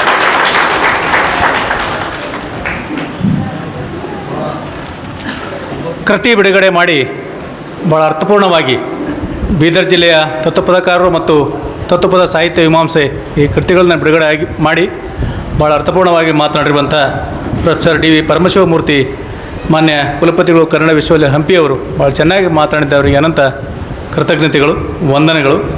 ಇದೀಗ ಈ ಕಾರ್ಯಕ್ರಮದಲ್ಲಿ ಪುಸ್ತಕ ಪರಿಚಯ ಮಾಡುವವರು ಬೀದರ್ ಜಿಲ್ಲೆಯ ತತ್ವಪದಕಾರರು ಅನ್ನುವಂಥ ಈ ಕೃತಿಯ ಕುರಿತನ್ನೇ ಮಾತನಾಡಿದ್ದಾರೆ ಡಾಕ್ಟರ್ ಅಮರೇಶ್ ಯತ್ಕಲ್ ಸರ್ ಅವರು, ಮುಖ್ಯಸ್ಥರು ಶಾಸನ ವಿಭಾಗ ಕನ್ನಡ ವಿಶ್ವವಿದ್ಯಾಲಯ ಹಂಪಿಯವರು. ಕಳೆದ 2 ದಿವಸಗಳಿಂದ ಅವರಿಗೆ ಗಂಟಲು ನೋವಾಗಿದೆ. ಡಾಕ್ಟರ್ ಹೇಳಿದ್ದಾರೆ 2 ದಿವಸ, ಆದರೆ ನಾನು ಹಾರಕೂಡ ಮಠಕ್ಕೆ ಬರ್ತೀನಿ, ಈ ಕಾರ್ಯಕ್ರಮದ ಕುರಿತು ಮಾತನಾಡ್ತೀನಿ ಬಂದಿದ್ದಾರೆ. ಈಗ ಡಾಕ್ಟರ್ ಅಮರೇಶ್ ಯತ್ಕಲ್ ಸರ್ ಅವರು ಪುಸ್ತಕದ ಕುರಿತು ಪುಸ್ತಕ ಪರಿಚಯ ಮಾತುಗಳನ್ನು ಆಡಬೇಕಂತ ಅವರಲ್ಲಿ ವಿನಂತಿ ಮಾಡಿದ್ರು. ಈ ಸಮಾರಂಭದ ದಿವ್ಯ ಸಾನ್ನಿಧ್ಯವನ್ನು ವಹಿಸಿಕೊಂಡಿರುವ ಶಿವಾಚಾರ್ಯ ರತ್ನ, ಧರ್ಮರತ್ನ, ಸದ್ಧರ್ಮ ಶಿಖಾಮಣಿ, ರಾಜ್ಯೋತ್ಸವ ಪ್ರಶಸ್ತಿ ಪುರಸ್ಕೃತರು ಅಲ್ಲದೆ ಸಾಹಿತಿಗಳು ಆಗಿರುವಂಥ ಪರಮ ಪೂಜ್ಯ ಡಾಕ್ಟರ್ ಚನ್ನವೀರ ಶಿವಾಚಾರ್ಯ ಮಹಾಸ್ವಾಮೀಜಿಗಳ ಪಾದಗಳಿಗೆ ಅನಂತ ನಮನಗಳನ್ನು ಸಲ್ಲಿಸ್ತಾ, ಈ ಪುಸ್ತಕ 2 ಪುಸ್ತಕಗಳನ್ನು ಲೋಕಾರ್ಪಣೆ ಮಾಡಿರುವಂಥ ನನ್ನ ವಿದ್ಯಾಗುರುಗಳು ಮತ್ತು ಈ ನಾಡಿನ ಶ್ರೇಷ್ಠ ಶಾಸನ ತಜ್ಞರು, ಇಡೀ ಕರ್ನಾಟಕದ ಕನ್ನಡ ವಿಶ್ವವಿದ್ಯಾನಿಲಯ, ಇವತ್ತು ಕನ್ನಡ ವಿಶ್ವವಿದ್ಯಾನಿಲಯವೇ ನಮ್ಮ ಹಾರಕೋಡಿಗೆ ಬಂದಿದೆ. ಡಾಕ್ಟರ್ ಪರಮಶಿವಮೂರ್ತಿ ಸರ್ ಬಂದಿದ್ದಾರೆ ಅಂತಂದರೆ ಕನ್ನಡ ವಿಶ್ವವಿದ್ಯಾನಿಲಯವೇ ನಮ್ಮ ಹಾರಕೋಡಿಗೆ ಬಂದಿದೆ. ಆ ಪೂಜ್ಯರಿಗೂ ಮತ್ತು ಈ ಕಾರ್ಯಕ್ರಮದ ಅಧ್ಯಕ್ಷತೆಯನ್ನು ವಹಿಸಿಕೊಂಡಿರುವ ಹಿರಿಯರಾದ BK ಹಿರೇಮಠ್ ಸರ್ ಅವರಿಗೂ, ಉಪಸ್ಥಿತಿಯನ್ನು ಹೊಂದಿರುವಂಥ ಗುರುಗಳಾಗಿರುವಂಥ ಡಾಕ್ಟರ್ ಬಸವರಾಜ ಸಬ್ರದ ಸರ್ ಅವರಿಗೂ, ಡಾಕ್ಟರ್ ವಿಜಯಶ್ರೀ ಸಬ್ರದ ಸರ್ ಅವರಿಗೂ ಭಾಳ ಅರ್ಥಗರ್ಭಿತವಾಗಿರುವಂಥ ಪ್ರಾಸ್ತಾವಿಕ ನುಡಿಗಳನ್ನಾಡಿ ಹೃದಯ ಸ್ಪರ್ಶಿ ಸ್ವಾಗತವನ್ನು ಕೋರಿರುವಂಥ ಸ್ನೇಹಿತ ಡಾಕ್ಟರ್ ಗವಿಸಿದ್ದಪ್ಪ ಪಾಟೀಲ್ರವರೇ, PK ಹಿರೇಮಠ್ ಸರ್ ಅವರೇ, ಡಾಕ್ಟರ್ ಶಾಂತಪ್ಪ ಡಂಬಾಳ್ ಅವರೇ, ಮಲ್ಲಿನಾಥ್ ಹಿರೇಮಠರವರೇ, ಮೇಘರಾಜ್ ನಾಗರಾಳ್ ಅವರೇ, ಸಿದ್ದರಾಮಪ್ಪ ಗುದಿಗೆ ಅವರೇ, ಬಸವರಾಜ ಐನೋಳಿ ಅವರೇ, ಡಾಕ್ಟರ್ ರಾಜ್ಕುಮಾರ್ ಮಾಳ್ಗೆ ಅವರೇ, ಹಾಗೂ ವೇದಿಕೆಯ ಮುಂದುಗಡೆ ಕುಂತಿರುವಂಥ ಸಹೋದರಿ ಡಾಕ್ಟರ್ ಜಯದೇವಿ ಗಾಯಕ್ವಾಡ್ ಅವರೇ, ಡಾಕ್ಟರ್ ಬಿರದಾರ್ ಮೇಡಮ್ ಅವರೇ, ಇತರ ಸ್ನೇಹಿತರೇ ಮತ್ತು ಆರ್ಕೋಡಿನ ಎಲ್ಲ ಸಜ್ಜನರೇ ಮತ್ತು ಸ್ನೇಹಿತರೆ, ನಾನೊಬ್ಬ ಚರಿತ್ರೆಯ ವಿದ್ಯಾರ್ಥಿ.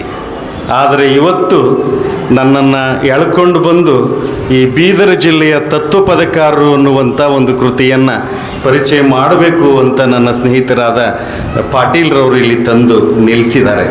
ಇದು ನನ್ನ ಪಾಲಿನ ಒಂದು ಭಾಗ್ಯ ಅಂತ ನಾನು ಅಂದ್ಕೊಂಡಿದ್ದೇನೆ. ಕಾರಣ ಏನು ಅಂದರೆ, ಈ ಹಾರ್ಕೋಡು ನನಗೆ ಬಹಳ ಸಂತೋಷ ಅನ್ನಿಸ್ತು.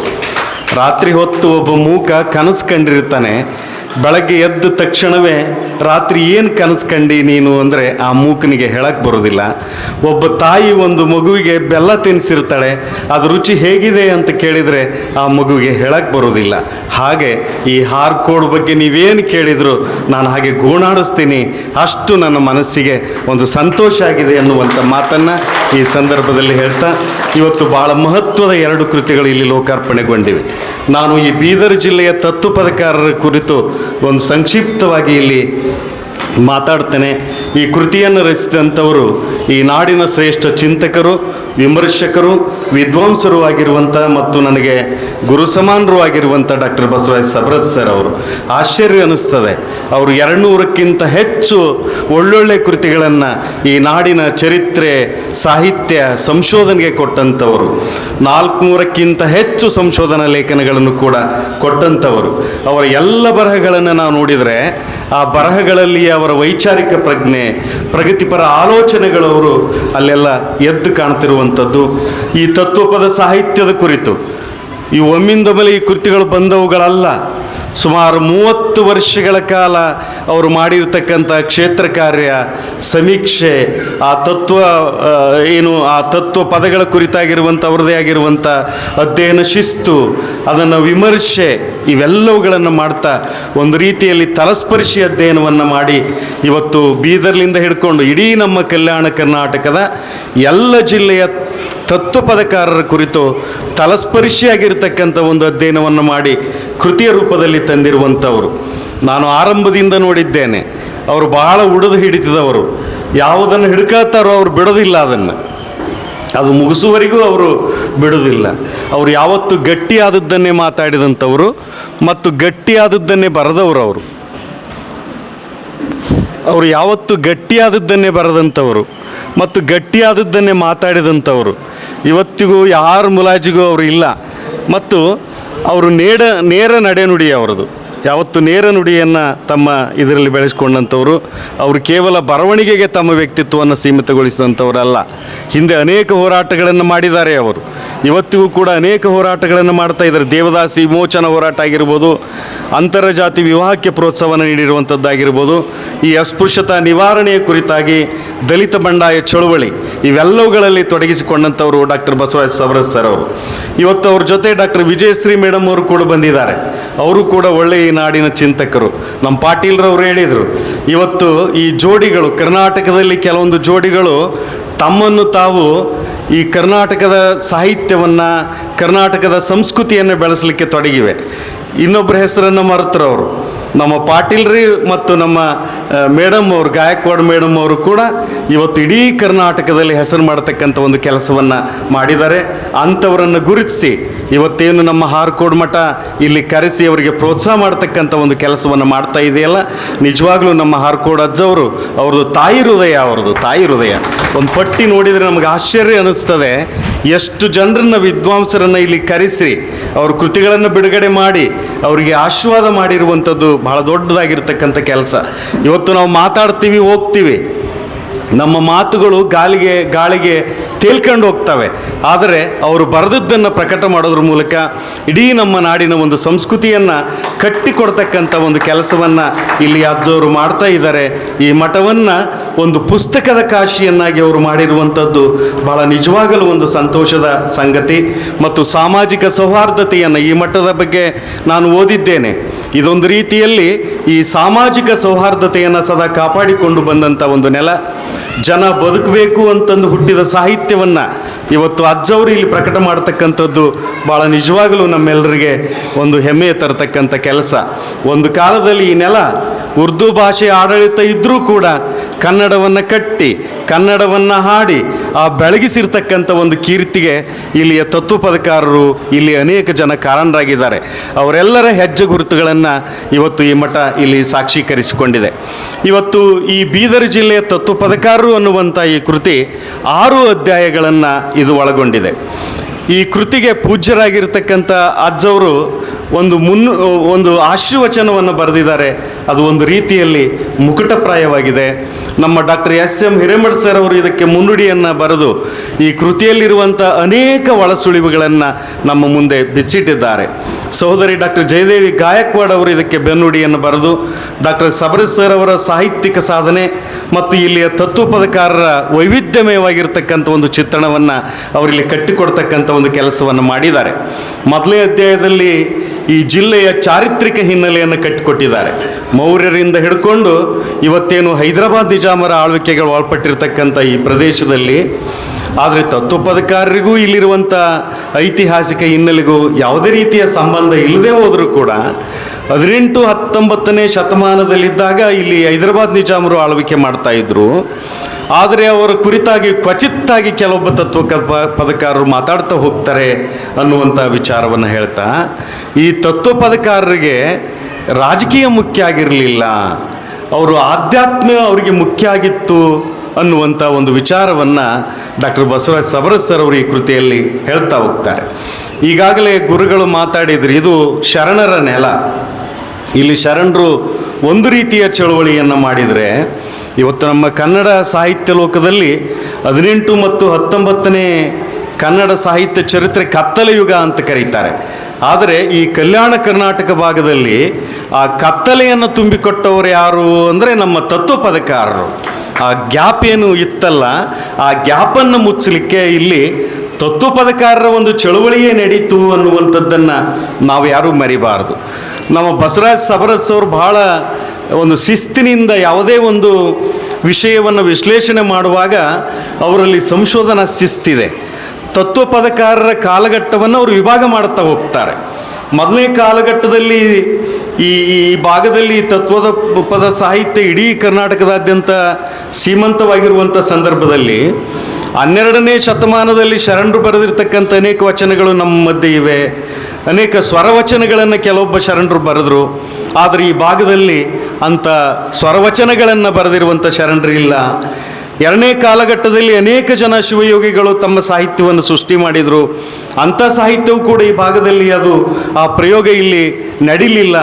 ಆದರೆ ಮೂರನೇ ಘಟ್ಟ ಇದೆಯಲ್ಲ, ಅದು 18ನೇ ಶತಮಾನದ ಆ ಕಾಲಘಟ್ಟದಲ್ಲಿ ಯಥೇಚ್ಛವಾಗಿ ಈ ಭಾಗದಲ್ಲಿ ತತ್ವಪದಕಾರರು ಹುಟ್ಟಿಕೊಳ್ತಾರೆ ಎನ್ನುವಂಥದ್ದು. ಅವರು 44 ಜನ ತತ್ವಪದಕಾರರನ್ನು ಇಲ್ಲಿ ಅವರು ಗುರುತಿಸಕ್ಕಂಥ ಒಂದು ಕೆಲಸವನ್ನು ಮಾಡುತ್ತಾರೆ.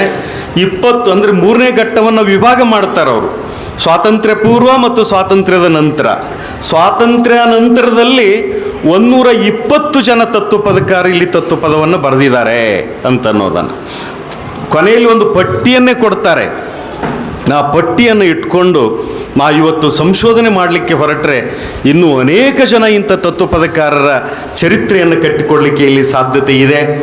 ಇವತ್ತು ಸುಮಾರು 56 ತತ್ವಪದಕಾರರಿದ್ದು 12 ಜನ ಸಾಹಿತ್ಯ ಸಂಕಲನವನ್ನು ಪ್ರಕಟ ಮಾಡಿದ್ದಾರೆ. 44 ಜನ ತತ್ವಪದಕಾರರ ಸಂಕಲನಗಳು ಇವತ್ತಿಗೂ ಕೂಡ ಹೊರಬಂದಿಲ್ಲ. ಅದನ್ನು ನಾವು ಮುಂದೆ ಮಾಡಬೇಕಾಗಿದೆ ಅನ್ನುವಂಥ ಒಂದು ಎಚ್ಚರಿಕೆಯನ್ನು ಕೊಡ್ತಾರೆ.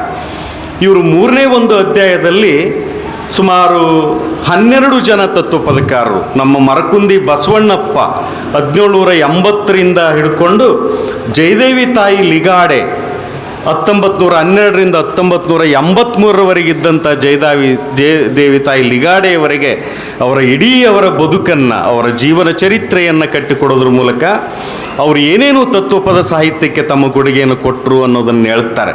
ನಾವು ಇವತ್ತು ಗಮನಿಸಬೇಕು, ನಾವು ಬರೀ ತತ್ವಪದಗಳನ್ನು ಸಂಗ್ರಹ ಮಾಡ್ತೀವಿ, ತತ್ವಪದಗಳನ್ನು ವಿಶ್ಲೇಷಣೆ ಮಾಡ್ತೀವಿ, ತತ್ವಪದಗಳನ್ನು ಬದುಕಿಗೆ ಅನ್ವಯಿಸಿ ಹೇಳ್ತೀವಿ. ಆದರೆ ಅದನ್ನು ಬರೆದವರು ಯಾರು ಅಂತನ್ನುವಂಥದ್ದನ್ನು ಆ ತತ್ವಪದಕಾರರು ತಮ್ಮ ತತ್ವಪದದಲ್ಲಿ ತಮ್ಮ ಪರಿಚಯವನ್ನು ಮಾಡಿಕೊಂಡಿರೋದಿಲ್ಲ.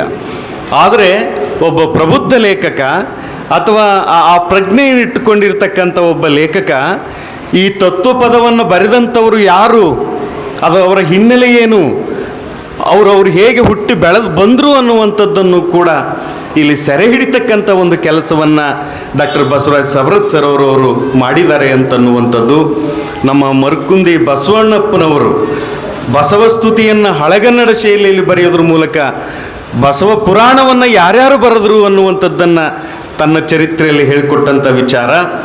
ನಮ್ಮ ಮಲ್ಲಿಕಾರ್ಜುನ ಚಾಮರೆಡ್ಡಿಯವರು, ನಮಗೆ ಆಶ್ಚರ್ಯ ಅನ್ನಿಸ್ತದೆ, ಒಂದು ಗುಬ್ಬಿ, ಆ ಗುಬ್ಬಿಯ ಕುರಿತು ತತ್ವಪದ ಬರೀತಾರೆ, ಅನೇಕ ವಿಷಯಗಳ ಕುರಿತು ಬರೀತಾರೆ. ಅವರು ಗುಬ್ಬಿ ಕಾಯಕ್ಕೆ ಕಳಿಸಿದ್ರಂತೆ.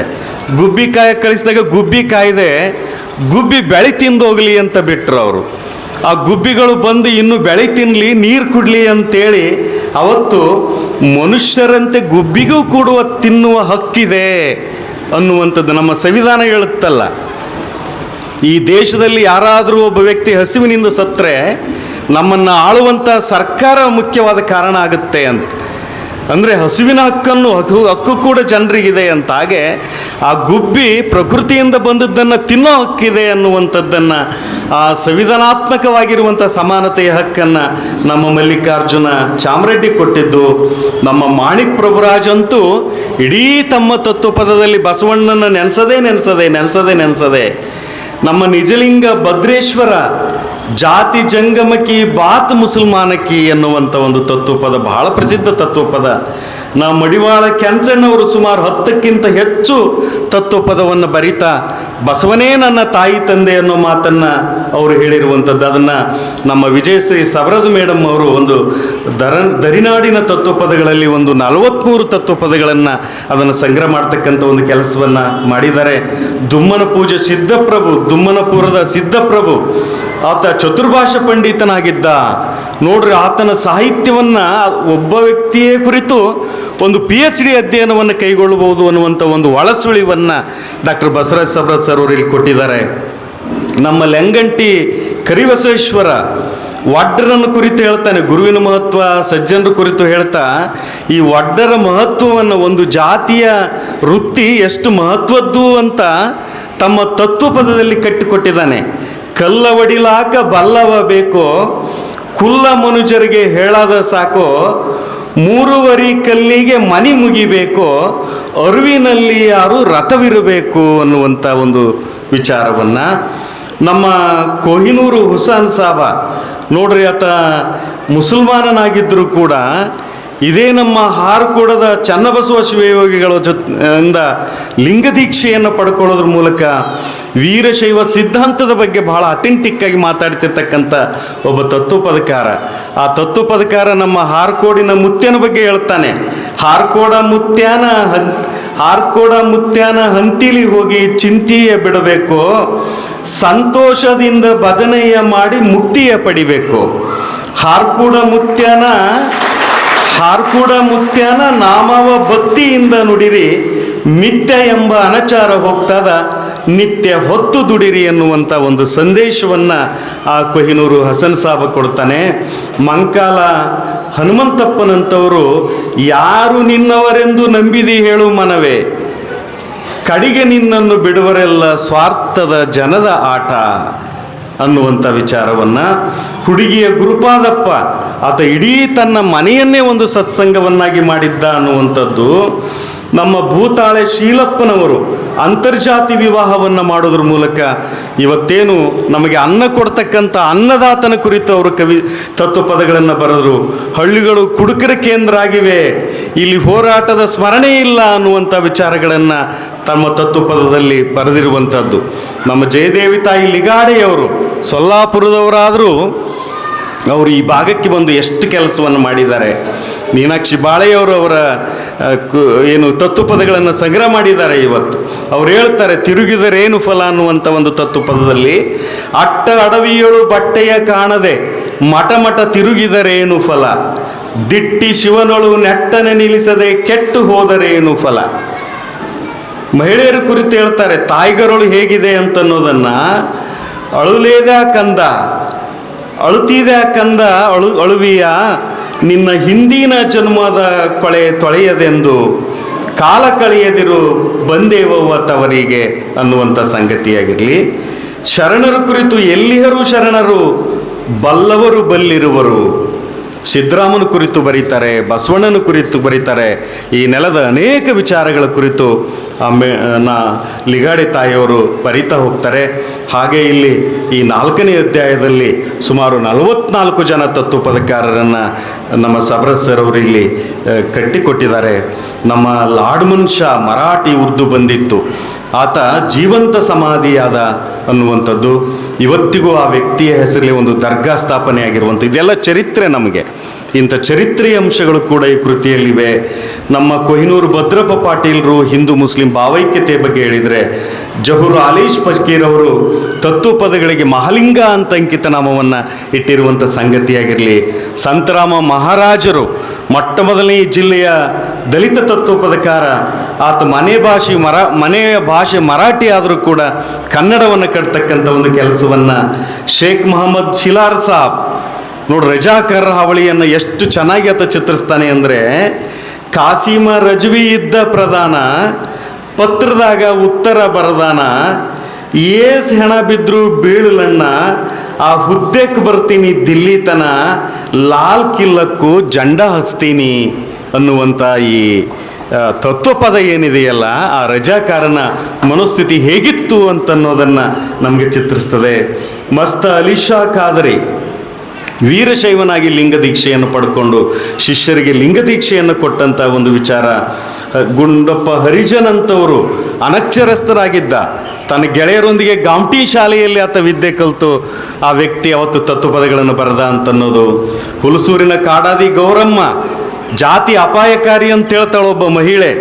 ಮುಸ್ಲಿಂ ಬಣಜೀಗ ಬ್ಯಾರೆ ಅಂತಾರ, ಕುಲ್ಲಾಸ ಮಾಡಿರಿ ಜಾತಿನ, ಕಣ್ಣ ಮೂಗ ಕಿವಿ ಬ್ಯಾರೆ ಎಲ್ಲ್ಯಾವ ಅಂತ ಪ್ರಶ್ನೆ ಕೇಳ್ತಾಳೆ.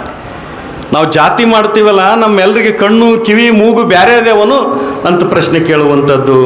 ದನ್ನೂರಿನ ತಾಯಮ್ಮ ಹೆಣ್ಣುಮಕ್ಕಳಿಗೆ ಎಚ್ಚರಿಕೆ ಕೊಡ್ತಾಳ, ಈ ಸಮಾಜ ಎಲ್ಲರಿಂದ ತುಂಬಿದೆ, ನೀವು ಸ್ವಲ್ಪ ಎಚ್ಚರದಿಂದಿರವ, ಹುಚ್ಚರದ್ಯಾರ ತುಚ್ಚರದ್ಯಾರ ಒಳ್ಳೆಯವರದ್ಯಾರ ಎಲ್ಲರನ್ನೂ ನೋಡ್ಕೊಂಡು ನೀವು ಬದುಕ್ರಿ ಅಂತ. ಕೇದಾರ ಅಲ್ಲಿಲ್ಲ ನೋಡ್ರಿ, ಆಕಿ ಅಂಥ ವಿಚಾರಗಳನ್ನು ಹೇಳ್ತಾಳೆ ಅಂದರೆ, ಕೇದಾರಕ್ಕೆ ನಾ ಬಂದೆ ಬದರಿಗೆ ನಾ ಹೋದೆ, ಕೇದಾರ ಅಲ್ಲಿಲ್ಲ ಬದರಿಯೂ ಕಂಡಿಲ್ಲ, ತಾಯಮ್ಮನಂಥವರು ಯಾರೂ ಇಲ್ಲ. ಕಾಸಿಗೆ ಹೋಗಾಕ ಏಸೊಂದು ದಿನ ಬೇಕಾ, ನಮ್ಮ ಜನಪದಿಗರಿತಿ ಹೇಳ್ತಾಳಲ್ಲ, ಕಾಸಿಗೆ ಹೋಗಾಕ ಏಸೊಂದು ದಿನ ಬೇಕಾ, ತಾ ಸೊತ್ತಿನ ಹಾದಿ ತವರೂರು ಮನೆಯಾಗ ಕಾಸಿ ಕುಂತಾಳ ಹಡದವ್ವ. ಆ ಕಾಸಿಗಿನ ದೊಡ್ಡಕಿ ನನ್ನ ಹಡದ ತಾಯಿ, ಅಕ್ಕಿನ ನಾವು ನೆನೆಸ್ಬೇಕು ಅನ್ನುವಂಥ ತಾಯಮ್ಮನ ಮಾತಾಗಿರಲಿ. ಇನ್ನೂ ಅನೇಕ ವಿಚಾರಗಳನ್ನು ಆ ಹೆಣ್ಮಗಳು ನಮಗೆ ಹೇಳ್ತಾಳೆ. ಈ ಫೈಮುದ ಪಾತಿಮಾಳ ಅನ್ನುವಂಥವಳು ಬಸವ ಕಲ್ಯಾಣದ ಒಬ್ಬ ತತ್ವಪದಗಾರ್ತಿ. ಅಲ್ಲಾಹೋ ಅಕ್ಬರ ಅನತಿ ಯಾಕ ಕೇಳ್ತಾಳಕ್ಕೆ, ಅಲ್ಲಾಹೋ ಅಕ್ಬರ ಅನತಿ ಯಾಕ, ಅಲ್ಲಾಹೋ ಅಕ್ಬರ ಅನತಿ ಯಾಕ, ಅಲ್ಲಾನ ದಿಲ್ ನೀ ತಿಳ್ಕೊಂಡಿಲ್ಲ ಯಾಕ, ಅಲ್ಲಾ ಅಂತ ಚೀರುತಿ ಯಾಕ, ಅಲ್ಲಾನು ಕ್ಯೂಡ ಅನ್ಕೊಂಡಿದ್ದ್ಯಾಕ. ಇಂಥ ಅನೇಕ ಪ್ರಶ್ನೆಗಳನ್ನು ಒಬ್ಬ ಮಹಿಳೆ ಫಾತಿಮಾ ಇಲ್ಲಿ ಮಾಡ್ತಾಳೆ. ಬಸವಣ್ಣನೇ ಅಲ್ಲ ನೋಡು ಅನ್ನೋ ವಿಚಾರವನ್ನು ಕೊನೆಗೆ ಹೇಳ್ತಾ, ಬಸವಣ್ಣನ ನಾಮ ರೋಜಿನ ಹಾಡು, ಬಸವಣ್ಣನ ಗುಣ ಪಡ್ಕೋ ನೋಡು ಅನ್ನುವಂಥ ಒಂದು ಎಚ್ಚರಿಕೆಯನ್ನು ಕೂಡ ಆಕೆ ಕೊಡ್ತಾ ಹೋಗ್ತಾಳೆ. 5ನೇ ಅಧ್ಯಾಯದಲ್ಲಿ ಆಧುನಿಕ ಪದಕಾರರು ಸುಮಾರು 124 ಆ ತತ್ವಪದಕಾರರ ಪಟ್ಟಿಯನ್ನು ಡಾಕ್ಟರ್ ಬಸವರಾಜ ಸಾಬ್ರಾಜ್ ಸರ್ ಅವರು ಕೊಟ್ಟಿರುವಂಥದ್ದು ಸಾಮಾನ್ಯ ಸಂಗತಿಯಲ್ಲ. ಯಾಕೆ ಈ ಪಟ್ಟಿಯನ್ನು ಕೊಟ್ಟರು ಅಂದರೆ, ಯಥೇಚ್ಛವಾಗಿರ್ತಕ್ಕಂಥ ಒಂದು ಕ್ಷೇತ್ರ ಕಾರ್ಯವನ್ನು ಅವರಿವತ್ತು ಮಾಡಿದ್ದಾರೆ. ಕೊನೆಯ ಅಧ್ಯಾಯದಲ್ಲಿ ಇಡೀ ಒಟ್ಟಾರೆಯಾಗಿರುವಂಥ ಈ ತತ್ವಪದಕಾರರ ಸಮೀಕ್ಷೆಯನ್ನು, ಸಮಯದ ಅಭಾವ ಇರೋದರಿಂದ ನಾನು ಸಂಕ್ಷಿಪ್ತಗೊಳಿಸಿ ಮುಂದಕ್ಕೆ ಹೊರಟಿದ್ದೇನೆ. 6ನೇ ಅಧ್ಯಾಯದಲ್ಲಿ ಈ ಹೈದರಾಬಾದ್ ಕರ್ನಾಟಕ ಭಾಗದಲ್ಲಿ ಅತಿ ಹೆಚ್ಚು ತತ್ವಪದಗಳು ಹುಟ್ಟಿಕೊಂಡಿದ್ದು, ತತ್ವಪದಕಾರರು ಹುಟ್ಟಿದ್ದು ಈ ಬೀದರ್ ಜಿಲ್ಲೆ ಅನ್ನುವಂಥದ್ದನ್ನು. ಮತ್ತು ಈ ಜಿಲ್ಲೆಯ ಪ್ರಥಮ ತತ್ವಪದಕಾರ ಮರಕುಂದಿ ಬಸವಣ್ಣಪ್ಪ. ಆತನ ತತ್ವಪದಗಳೆಲ್ಲ ಬಹಳ ಮೌಲಿಕವಾದಂಥವುಗಳು ಅಂತ ಹೇಳ್ತಾರೆ. ಮತ್ತು ಈ ಜಿಲ್ಲೆಯಲ್ಲಿ ಮುಸ್ಲಿಂ ತತ್ವಪದಕಾರರು ಅನೇಕರು ಇದ್ದಾರೆ. ಅದರಲ್ಲಿ ಮೊಟ್ಟ ಮೊದಲನೆಯ ಮುಸ್ಲಿಂ ತತ್ವಪದಕಾರ ಜಹೂರ್ ಅಲಿ ಶಾ ಫಕೀರ್ ಅನ್ನುವಂಥವರು. ಹಾಗೆ ನಮ್ಮ ಕೊಹಿನೂರು ಹುಸೇನ್ ಸಾಬ್ರ ಬಗ್ಗೆ ಜಯಶ್ರೀ ಸಬರದ್ ಮೇಡಮ್ ಅವರು ಒಂದು ಕೃತಿಯನ್ನು ಕೂಡ ತಂದಿದ್ದಾರೆ. ಮತ್ತು ಅನೇಕ ಜನ ದಲಿತ ತತ್ವಪದಕಾರರನ್ನು ಇಲ್ಲಿ ಗುರುತಿಸೋದ್ರ ಮೂಲಕ ಸಂತರಾಮ ಮಹಾರಾಜ ಈ ಜಿಲ್ಲೆಯ ಮೊಟ್ಟ ಮೊದಲನೆಯ ದಲಿತ ತತ್ವಪದಕಾರ ಅಂತ. ಇವತ್ತು ಅನೇಕ ಜನ ಮಹಾನ್ ಪುರುಷರನ್ನು, ಅನೇಕ ಜನ ಶರಣರನ್ನು, ಅನೇಕ ಜನ ತತ್ವಪದಕಾರರನ್ನು ಜಾತಿ ಹಿಡ್ಕೊಂಡು ಜಾತಿ ಹುಡುಕ್ಲಿಕ್ಕೆ ಹೊರಟಿದ್ದೀವಿ. ಆದರೆ ಅವರನ್ನು ಕೆಲವೊಂದು ಸಲ ಜಾತಿಗೆ ಅಂಟಿಸಿ ಮಾತಾಡ್ತಾ ಇರ್ತೀವಿ. ಆದರೆ ಇಲ್ಲಿ ಜಾತ್ಯತೀತ ಪರಂಪರೆ ಅನ್ನುವಂಥದ್ದು ಕೂಡ ನಮ್ಮ ಮುಂದೆ ಇದೆ. ನಾವು ಅವರ ಚರಿತ್ರೆಯನ್ನು ಬರೆಯುವಾಗ ಅವ್ರದ್ದು ಯಾವ ಜಾತಿ ಅಂತ ನಾವು ಅದನ್ನು ಯಾವ ಜಾತಿಯಲ್ಲಿ ಅವರು ಹುಟ್ಟಿದ್ರು ಅಂತ ಬರೆಯೋದು ನಮ್ಮ ತಪ್ಪಲ್ಲ. ಯಾಕಂದರೆ ಆಯಾ ಜಾತಿಯವರು ಆಯಾ ಜಾತಿಯಲ್ಲಿ ಹುಟ್ಟಿದ ತಮ್ಮ ಮಹಾನ್ ವ್ಯಕ್ತಿಯ ಕುರಿತು ಒಂದು ಅಭಿಮಾನವನ್ನು ಇಟ್ಕೊಂಡಿರ್ತಾರೆ. ಆದರೆ ಆ ವ್ಯಕ್ತಿ ಜಾತಿಯನ್ನು ಮೀರಿದ ವ್ಯಕ್ತಿ, ಬದುಕನ್ನು ಪ್ರೀತಿಸಿದ ವ್ಯಕ್ತಿ ಅಂತನ್ನೋದನ್ನು ಈ ಕೃತಿಯುದ್ದಕ್ಕೂ ಬಸವರಾಜ ಸಾಬ್ರಾಜ್ ಸರ್ ಅವರು ಅದನ್ನು ಕಾಪಿಟ್ಟುಕೊಂಡು ಬಂದು ಆ ವ್ಯಕ್ತಿಯ ಹುಟ್ಟಿದ ಹಿನ್ನೆಲೆ ಏನು, ಆತ ಏನನ್ನು ಹೇಳ್ತಾ ಇದ್ದಾನೆ ಅನ್ನುವಂಥ ಒಂದು ವಿಚಾರವನ್ನು ಬಹಳ ಅತ್ಯಂತ ಮಾರ್ಮಿಕವಾಗಿ ಈ ಕೃತಿಯಲ್ಲಿ ಗುರುತಿಸ್ತಕ್ಕಂಥ ಒಂದು ಕೆಲಸವನ್ನು ಮಾಡಿದ್ದಾರೆ. ಇಡೀ ಇಲ್ಲಿಯ ತತ್ವ ಪದಗಳನ್ನು ನಾವು ನೋಡಿದರೆ ಅನೇಕ ರೀತಿಯ ವೈವಿಧ್ಯತೆಯಿಂದ ಅವು ಕೂಡಿವೆ. ಇಲ್ಲಿಯ ಬದುಕಿನ ಬಗ್ಗೆ ಹೇಳುತ್ತವೆ, ಇಲ್ಲಿಯ ಕೋಮು ಸೌಹಾರ್ದತೆಯ ಬಗ್ಗೆ ಹೇಳುತ್ತವೆ ಮತ್ತು ಇನ್ನೂ ಅನೇಕ ವಿಚಾರಗಳನ್ನು ಈ ತತ್ವಪದಗಳು ಹೇಳ್ತಾ ಹೋಗ್ತವೆ. ಇವತ್ತು ಕೇವಲ ತತ್ವಪದವನ್ನು ಸಂಪಾದನೆ ಮಾಡಿದರೆ ಸಾಲದು, ಆ ತತ್ವಪದಕಾರರ ಜೀವನ ಚರಿತ್ರೆಯನ್ನು ಸೆರೆ ಹಿಡಿಯೋದಿದೆಯಲ್ಲ, ಅದು ಬಹಳ ಮುಖ್ಯವಾಗಿರತಕ್ಕಂಥ ಕೆಲಸ. ಇವತ್ತು ನಾವು ಚರಿತ್ರೆಯನ್ನು ಸಂಶೋಧನೆ ಮಾಡುವವರು ಸಬಾಲ್ಟರ್ನ್ ಹಿಸ್ಟ್ರಿ ಅಂತ ಒಂದು ಸಂಶೋಧನೆ ಬಂದಿದೆ. ನಿರ್ಲಕ್ಷಿತರ ಒಂದು ಬದುಕನ್ನು, ನಿರ್ಲಕ್ಷಿತವಾಗಿರತಕ್ಕಂಥ ವಿಷಯವನ್ನು ಸಂಶೋಧನೆ ಮಾಡಬೇಕು ಅಂತ. ಹಾಗೆ ಈ ಕೃತಿ ತತ್ವಪದಗಳನ್ನು ಕೇಂದ್ರೀಕರಿಸಿದ್ರೂ ಕೂಡ ಒಂದು ಸಾಮಾಜಿಕ ಚಿತ್ರಣವನ್ನು, ಸಾಮಾಜಿಕ ಬದುಕನ್ನು, ಆ ತತ್ವಪದಕಾರನ ಹಿನ್ನೆಲೆಯನ್ನು ಭಾಳ ಸೈದ್ಧಾಂತಿಕವಾಗಿ ಕಟ್ಟಿಕೊಡುವಂಥ ಒಂದು ನಿಟ್ಟಿನಲ್ಲಿ ಬಸವರಾಜ್ ಸವರತ್ ಸರ್ ಅವರು ಮಾಡಿದಾರಲ್ಲ, ಇದು ನಮ್ಮ ಸಬಾಲ್ಟರ್ನ್ ಚರಿತ್ರೆಗೆ ಒಂದು ಹೊಸ ಸೇರ್ಪಡೆ ಅಂತಂದು ನಾನು ಅಂದುಕೊಂಡಿದ್ದೇನೆ. ಮತ್ತು ಈ ತತ್ವಪದಕಾರರು ಎಲ್ಲೆಲ್ಲಿ ಸಮಾಧಿಗಳಿವೆ ಅಂತನ್ನೋದನ್ನೂ ಕೂಡ ಅವರು ಗುರುತಿಸಲಿಕ್ಕೆ ಮುಖ್ಯವಾಗಿರ್ತಕ್ಕಂಥ ಕಾರಣ ಅವರು ಯಥೇಚ್ಛವಾಗಿರ್ತಕ್ಕಂಥ ಕ್ಷೇತ್ರ ಕಾರ್ಯ. ಈ ತತ್ವಪದಗಳನ್ನು ಓದ್ತಾ ಹೋದರೆ ನಮ್ಮ ಭಾಗದಲ್ಲಿ ಇರಲಾರದ ಈ ಭಾಗದಲ್ಲಿಯೇ ಇರುವಂಥ ಕೆಲವೊಂದು ಕನ್ನಡದ ಪದಗಳಿವೆ. ಬಹುತೇಕ ಅಂಥ ಪದಗಳನ್ನು ಇಟ್ಕೊಂಡು ಒಂದು ತತ್ವಪದದ ಶಬ್ದಕೋಶವನ್ನು ಈ ಭಾಗಕ್ಕೆ ಒಂದು ತಯಾರು ಮಾಡಿದರೆ ಬಹಳಷ್ಟು ಉಪಯೋಗ ಆಗುತ್ತೆ ಅನ್ನುವಂಥದ್ದು. ನಮ್ಮ ಭಾಷೆಯ ಜೀವಂತಿಕೆಯನ್ನು ಈ ಕೃತಿ ನಿಜವಾಗಲೂ ಕೂಡ ಉಳಿಸಿದೆ. ಕನ್ನಡ ನಿಶಬ್ದಗೊಂಡಿರ್ತಕ್ಕಂಥ ಈ ಹೈದರಾಬಾದ್ ಕರ್ನಾಟಕದಲ್ಲಿ ಈ ಕನ್ನಡ ಮತ್ತು ಬದುಕಿನ ದ್ರವ್ಯವನ್ನು ಕಾಪಿಟ್ಟುಕೊಂಡವರು ಇಲ್ಲಿಯ ತತ್ವಪದಕಾರರು ಅಂತ ನಾವು ಇವತ್ತು ನಾವು ಗಮನಿಸಬೇಕಾಗಿದೆ. ಈ ತತ್ವಪದಕಾರರು ಹುಟ್ಟುವಾಗ ಇವರಿಗೆ ಹೆಸರಿರಲಿಲ್ಲ, ಉಸಿರಿತ್ತು. ಆದರೆ ತತ್ವಪದಕಾರರು ಇಲ್ಲಿಂದ ಅವರು ಸಾಯುವಾಗ ಅವ್ರಿಗೆ ಉಸಿರಿರಲಿಲ್ಲ, ಆ ಹೆಸರಿತ್ತು. ಆ ಹೆಸರನ್ನು ಈ ನೆಲದಲ್ಲಿ ಬಿಟ್ಟು ಕೊಟ್ಟೋಗಿದ್ದಾರೆ. ಅವರ ಲೋಕಾನುಭವ ಇಲ್ಲಿಯ ತತ್ವಪದಗಳಲ್ಲಿ ಅದು ಮಡುಗಟ್ಟಿದೆ. ಸಮಾಜಕ್ಕೆ ಆದರ್ಶ ಆಗ್ತಕ್ಕಂಥ ಅನೇಕನ ಬದುಕಿನ ಸೂಕ್ಷ್ಮತೆಗಳನ್ನು ಈ ಕೃತಿಯಲ್ಲಿ ಸೆರೆ ಹಿಡಿದಿದ್ದಾರೆ. ಇದರಲ್ಲಿ ಸಂಘರ್ಷದ ಒಳನೋಟಗಳಿವೆ, ಮಾನವೀಯ ಮೌಲ್ಯಗಳಿವೆ, ಅನೇಕ ತುಡಿತ ತೀವ್ರತೆಗಳಿವೆ, ಕೋಮು ಸೌಹಾರ್ದತೆ ಈ ಕೃತಿಯಲ್ಲಿದೆ, ಮತೀಯ ಸಹಿಷ್ಣುತೆ ಇದೆ, ಸಾಂಸ್ಕೃತಿಕ ಸಮನ್ವಯತೆಯನ್ನು ಅತ್ಯಂತ ಪರಿಣಾಮಕಾರಿಯಾಗಿ ಈ ತತ್ವಪದಕಾರರ ಮೂಲಕ ಬಿಂಬಿಸ್ತಕ್ಕಂಥ ಒಂದು ಕೆಲಸವನ್ನು ಇವತ್ತು ಡಾಕ್ಟರ್ ಬಸವರಾಜ್ ಸವರದ್ರವರು ಮಾಡಿದ್ದಾರೆ. ಇವತ್ತು ನಮ್ಮ ಪಠ್ಯಪುಸ್ತಕಗಳು ಕೂಡ ಇಂಥ ತತ್ವಪದಕಾರರ ಕುರಿತು ಮತ್ತು ಇಂಥ ತಾತ್ವಿಕ ಅಂಶಗಳ ಕುರಿತು ನಮ್ಮ ಮಕ್ಕಳಿಗೆ ಕಲಿಸಿದರೆ ಆ ಮಕ್ಕಳ ಬದುಕು ಪಾವನ ಆಗುತ್ತೆ ಅನ್ನುವಂಥ ಮಾತನ್ನು ಹೇಳ್ತಾ, ಯಾರು ತಮಗೋಸ್ಕರ ಬದುಕ್ತಾರೋ ಜನ ಅವರನ್ನು ನೆನೆಸೋದಿಲ್ಲ. ಯಾರು ಸಮಾಜಕ್ಕೋಸ್ಕರ ಬದುಕ್ತಾರೋ, ಯಾರು ನೆಲಕ್ಕಾಗಿ ಬದುಕ್ತಾರೋ, ಯಾರು ತಮ್ಮ ಸಂಸ್ಕೃತಿಗಾಗಿ ಬದುಕ್ತಾರೋ ಅಂಥವರನ್ನು ನಮ್ಮ ಜನ, ನಮ್ಮ ಸಮಾಜ ನೆನೆಸ್ತದೆ. ಇವತ್ತು ಈ ತತ್ವಪದಕಾರರು ತಮಗಾಗಿ ಬದುಕಿದವರಲ್ಲ, ಇವರು ಸಮಾಜಕ್ಕಾಗಿ, ಈ ನೆಲದ ಸಂಸ್ಕೃತಿಗಾಗಿ ಬದುಕಿದಂಥವರು. ಹೀಗಾಗಿ ನಾವೆಲ್ಲರೂ ಇವತ್ತು ಅವ್ರ ಬಗ್ಗೆ ಈ ಕುಂತು ನಾವು ಚಿಂತನ ಮಂಥನವನ್ನು ಮಾಡ್ತಾ ಇದ್ದೇವೆ. ಅನೇಕ ಹಿರಿಯರು ಈ ಕೃತಿಯನ್ನು ಬರೆದಿದ್ದಾರೆ. ತಾಯ್ಗರುಳಿನ ಪೂಜ್ಯರು ಇಂಥ ಕೃತಿಗಳನ್ನು ಇವತ್ತು ಇಲ್ಲಿ ಪ್ರಕಟ ಮಾಡೋದ್ರ ಮೂಲಕ ಈ ನಾಡಿಗೆ ಅವನ್ನು ಪಸರಿಸ್ತಕ್ಕಂಥ ಒಂದು ಕೆಲಸವನ್ನು ಮಾಡ್ತಾ ಇದ್ದಾರೆ ಅನ್ನೋ ಮಾತನ್ನು ಈ ಸಂದರ್ಭದಲ್ಲಿ ಹೇಳ್ತಾ, ತತ್ವಪದಕಾರರ ಕುರಿತು, ಹಾರ್ಕೋಡದ ಕುರಿತು ಎಷ್ಟು ಮಾತಾಡಿದರೂ ಕಡಿಮೆನೆ. ಅದಕ್ಕೆ ನಮ್ಮ ಜನಪದ ಗೆರತಿ ಒಂದು ಮಾತು ಹೇಳ್ತಾಳೆ, ಆಗ್ಯಾವ ನಮ್ಮ ಜೋಳ ಉಳಿದಾವ ನಮ್ಮ ಹಾಡ, ಈಗ ಸಾಕವ್ವ ನನ್ನ ಕೈಯ ಜೇಕಿ ನುಂಗೂರ ಸವೆದಾದ. ನಾನು ಬೀಸಕ್ಕೆ ಕುಂತೀನಿ ಜೋಳ ತಗೊಂಡು, ಬೀಸಿ ನನ್ನ ಜೋಳ ಎಲ್ಲ ಹಾಗೆ ಹೋಗ್ಯಾವೆ, ನಾನು ಹಾಡುವಂಥ ಪದಗಳು ಹಾಗೆಯೇ ಉಳಿದಿವೆ. ನನ್ನ ಕೈಯಲ್ಲಿ ನಾನು ಜೇಕಿನ ಉಂಗುರ ಹಾಕ್ಕೊಂಡಿದ್ದೆ, ಬೀಸಿ ಆ ಜೇಕಿನ ಉಂಗುರನೂ ಸೌದು ಹೋಗಿದೆ, ಆದರೆ ನಾನಾಡುವ ಹಾಡುಗಳು ಹಾಗೆ ಉಳಿದುಕೊಂಡಿವೆ ಅನ್ನೋ ರೀತಿಯಲ್ಲಿ ಈ ತತ್ವಪದಕಾರರ ಕುರಿತು, ಈ ಮಠದ ಕುರಿತು ಎಷ್ಟು ಮಾತಾಡಿದರೂ ಕಡಿಮೆ ಅನ್ನೋ ಮಾತನ್ನು ಈ ಸಂದರ್ಭದಲ್ಲಿ ಹೇಳ್ತಾ, ನನ್ನನ್ನು ಪ್ರೀತಿಯಿಂದ ಇಲ್ಲಿಗೆ ಕರೆಸಿ ಒಂದು 4 ಮಾತುಗಳನ್ನು ಆಡಲಿಕ್ಕೆ ಅವಕಾಶವನ್ನು ಕೊಟ್ಟು ನನಗೆ ಆಶೀರ್ವಾದ ಮಾಡಿರುವಂಥ ಹಾರ್ಕೋಡ್ ಅಜ್ಜವರಿಗೂ ಮತ್ತು ಸ್ನೇಹಿತರಾದ ಪಾಟೀಲ್ರವರಿಗೂ, ನನ್ನ ಮಾತುಗಳನ್ನು ಆಲಿಸಿರುವಂಥ ತಾವೆಲ್ಲ ಸಜ್ಜನ ಬಂಧುಗಳು, ನನಗೆ ಭಾಳ ಖುಷಿ ಆಗ್ತದೆ. ಇನ್ನೂ ಮಾತಾಡಬೇಕನ್ನಿಸ್ತದೆ ನಿಮ್ಮನ್ನು ನೋಡಿದರೆ. ಅಷ್ಟು ನಿಶಬ್ದರಾಗಿ ಚಪ್ಪಾಳೆಯನ್ನು ಹಾಕ್ತಾ ಪ್ರೋತ್ಸಾಹವನ್ನು ಕೊಡುವಂಥ ನಿಮ್ಮ ಆ ಸೀಮಂತ ಹೃದಯಕ್ಕೆ ನಾನು ಅನಂತ ಧನ್ಯವಾದಗಳನ್ನು ಅರ್ಪಿಸಿ ನನ್ನ ಮಾತುಗಳನ್ನು ಮುಗಿಸ್ತೇನೆ. ನಮಸ್ಕಾರ.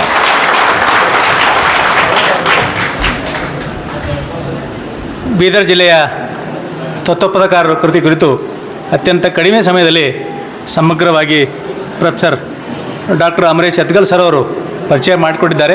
ಪುಸ್ತಕ ತಕ್ಷಣ ಓದಬೇಕು ಅನ್ನುವಂಥ ಕುತೂಹಲ ನಮ್ಮನ್ನೆಲ್ಲ ಮೂಡಿಸಿದ್ದಾರೆ.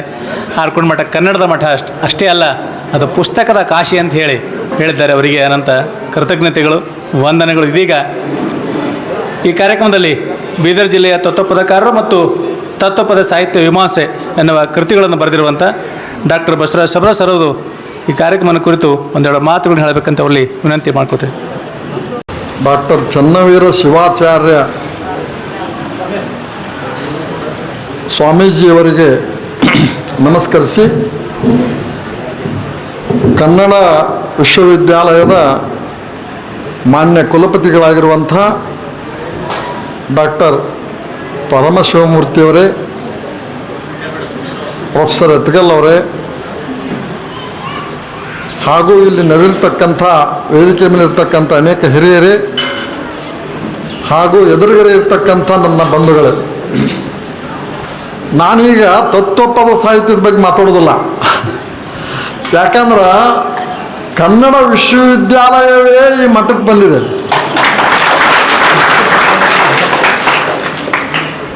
ನಾನೇನು ತಿಳ್ಕೊಂಡಿದ್ದೆ, ಇಲ್ಲಿ ಮೀಮಾಂಸೆ ಬಗ್ಗೆ ಯಾರು ಕೇಳ್ತಾರ, ಯಾಕೆ ಇಟ್ಕೋಬೇಕು, ಸ್ವಾಮಿಯವರು ಯಾಕೆ ಇಟ್ಕೊಂಡ್ರಿ ಇಲ್ಲಿ, ಇದೇನು ಯೂನಿವರ್ಸಿಟಿಯಾಗ ಕುಂತ್ರು ಯಾರು ಒಂದು ತಾಸು ಕುಂತು ಕೇಳಲ್ಲ.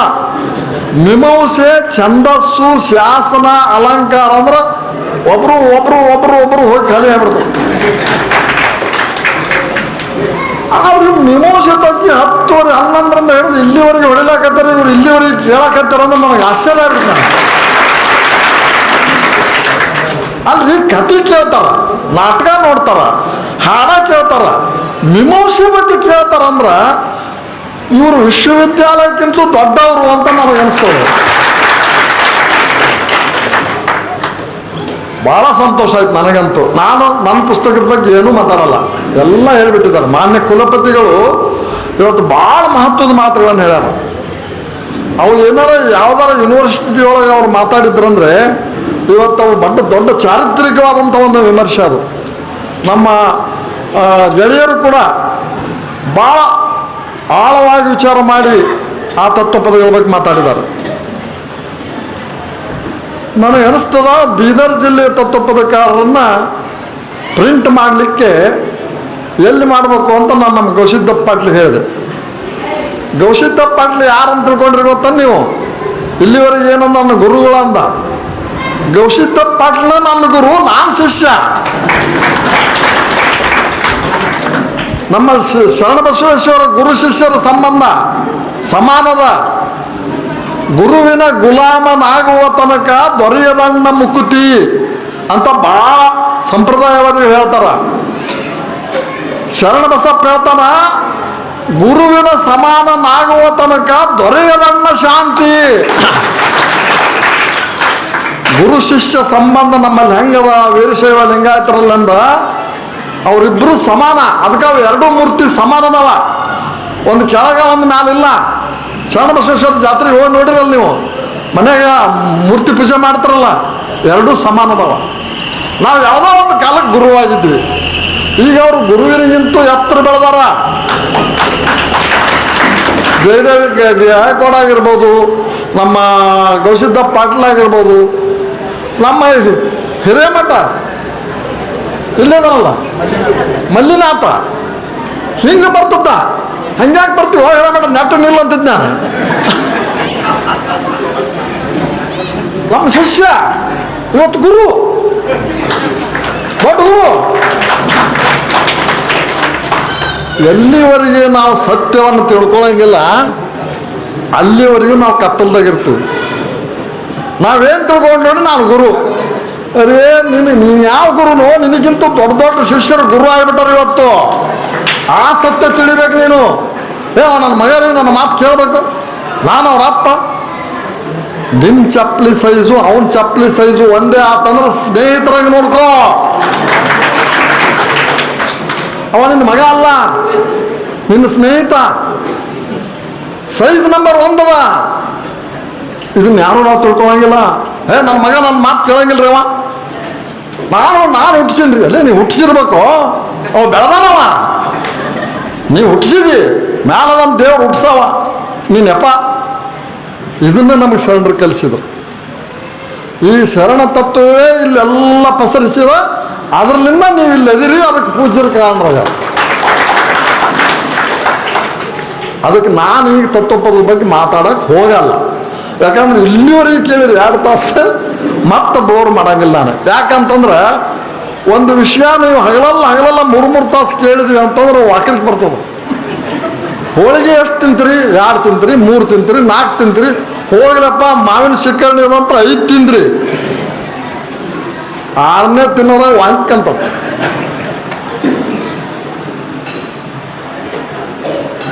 ನಮಗೆ ಇದ್ರೊಳಗೆ ನಾನು ಕೊಪ್ಪಳ ಜಿಲ್ಲಾ ಸಾಹಿತ್ಯ ಸಮ್ಮೇಳನ ಅಧ್ಯಕ್ಷರು ಮಾಡಿದ್ರು. ಅಧ್ಯಕ್ಷರು ಮಾಡಿದ ಕೂಡಲೇ ಅಲ್ಲಿ ಏನು ಮಾಡಿದ್ವಿ ಅಂದ್ರೆ ಈ ಜಾಗತೀಕರಣದ ಬಗ್ಗೆ ವಿಷಯ ಇಟ್ಕೊಂಡಿದ್ವಿ. ಎಲ್ಲ ಹಳ್ಳಿ ಜನ ಅಷ್ಟು ಇಲ್ಕಲ್ ಸಿರಿ ಉಟ್ಕೊಳ್ಳೋದು, ಮಿಂಚು ಜಂಪ ಉಟ್ಕೊಳ್ಳೋದು, ನಾಟಕ ನೋಡಕ್ಕೆ ಬಂದಾರ ಅವ್ರು ಎಲ್ಲರೂ. ಅಷ್ಟು ನಾಟಕ ನೋಡಕ್ಕೆ ಬಂದಾರ ಅವರು. ನಾವೇನು ಮಾಡಿವಿ ಅಂದ್ರೆ ಇವ್ರಿಗೆ ಜಾಗತೀಕರಣ ಅಂದ್ರೆ ಏನು ಅನ್ನೋದು ಗೊತ್ತಾಗಲ್ಲ ಅಂತ ಹೇಳಿ 3 ವಿದ್ವಾಂಸರು ಕರೆಸಿದ್ವಿ. ಅವ್ರು ವಿದ್ವಾಂಸರು ಭಾಷಣ ಹೇಳಿ ಹೆಂಗಿದ್ವು ಅಂದ್ರೆ ಅವು ಮ್ಯಾಲೆ ಹೋಗ್ತಿದ್ವು, ಅವ್ರ ಒಳಗೆ ಹೋಗಲೇ ಇಲ್ಲ. ಅವ ಅನೂರು ಅಂತ ತಿಳ್ಕೊಂಡು ಅವ ಜನಪದ ವಿದ್ವಾಂಸ. ಆಮೇಲೆ ನಮ್ಮ ರಹಿಮತ್ತ ಅವ ಏನು ಮಾತಾಡ್ತಾನೆ ಅನ್ನೋದು ಅವನಿಗೆ ಗೊತ್ತಾಗಲ್ಲ. ಆಮೇಲೆ ನಮ್ಮ ನಂಗ್ಲಿ ಚಂದ್ರಶೇಖರ್ ನಂಗ್ಲಿ 1 ತಾಸು ಮಾತಾಡಿದ್ರು, ಅವ್ರು 3 ತಾಸು ಮಾತಾಡಿದ್ರು. ನಾನು ಸಮ್ಮೇಳನ ಅಧ್ಯಕ್ಷ ಮಾಡಿದ್ನಲ್ಲ, ಒಬ್ಬ ಹುಡುಗ ಕ್ವಶನ್ ಕೇಳ್ದ, ಜಾಗತೀಕರಣವೆಂದರೆ ಏನು? ನಾನು ಉತ್ತರ ಕೊಡೋಕ್ಕಂತ ಬಂದೆ. ಆ ಮುದಿಕೆ ಏನಂತ ಗೊತ್ತಾನ, ಏಯಪ್ಪ 3 ತಾಸು ಆಯ್ತು ಕೇಳಿ ಮತ್ತೇನು ಹಚ್ಚಿ ಹೋಗ ಕಡೆ ಅಂತ ಅಂದ.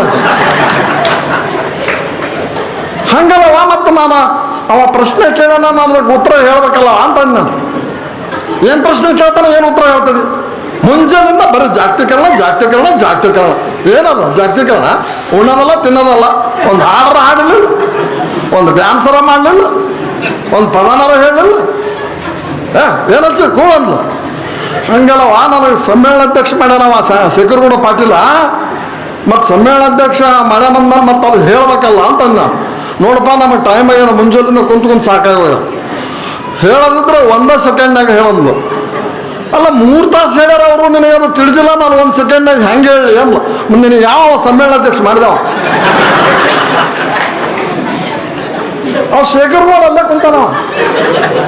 ನಿನಗೆ ಯಾವ ಸಮ್ಮೇಳನಾಧ್ಯಕ್ಷ ಮಾಡಿದವ? ನನಗೆ ತ್ರಾಸು, ಅವನಿಗೆ ತ್ರಾಸು. ನೋಡುವ, ಆಯ್ತು ಪ್ರಯತ್ನ ಮಾಡ್ತೀನಿ, ಎಲ್ಲ ದೇವ್ರ ಕೃಪಾದ. 1 ಸೆಕೆಂಡ್ ಅಂತೀಯವ, 1 ಸೆಕೆಂಡ್ನಾಗ ಹೇಳ್ತೀನಿ. ಹೇಳ, ಹಾಸಿಗೆ ಇದ್ದಷ್ಟು ಕಾಲು ಚಾಚು ದೇಶೀಕರಣ, ಯಾರ್ದಾರ ಹಾಸಿಗೆಗೆ ಹೋಗಿ ಕಾಲು ಚಾಚು ಜಾಗತೀಕರಣ.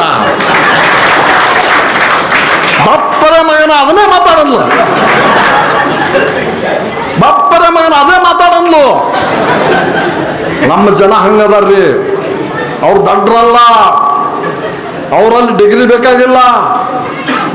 ಇವೆಲ್ಲ ನಾವು ಮಾಡ್ಕೊಂಡಿದ್ದು ರೀ, ಡಿಗ್ರಿ. ನಾನು ಮೊನ್ನೆ ಬಸ್ನಾಗ, ನಾನು ಯಾವಾಗಲೂ ಬಸ್ನಾಗ ಹೋಗ್ಕೊಂಡ್ರಿ, ಕಾರ್ ತೊಗೊಂಡಿದ್ದು ಕಾರ್ ಬ್ಯಾಡ್ ಅಂತ ಬಿಟ್ಟೆ.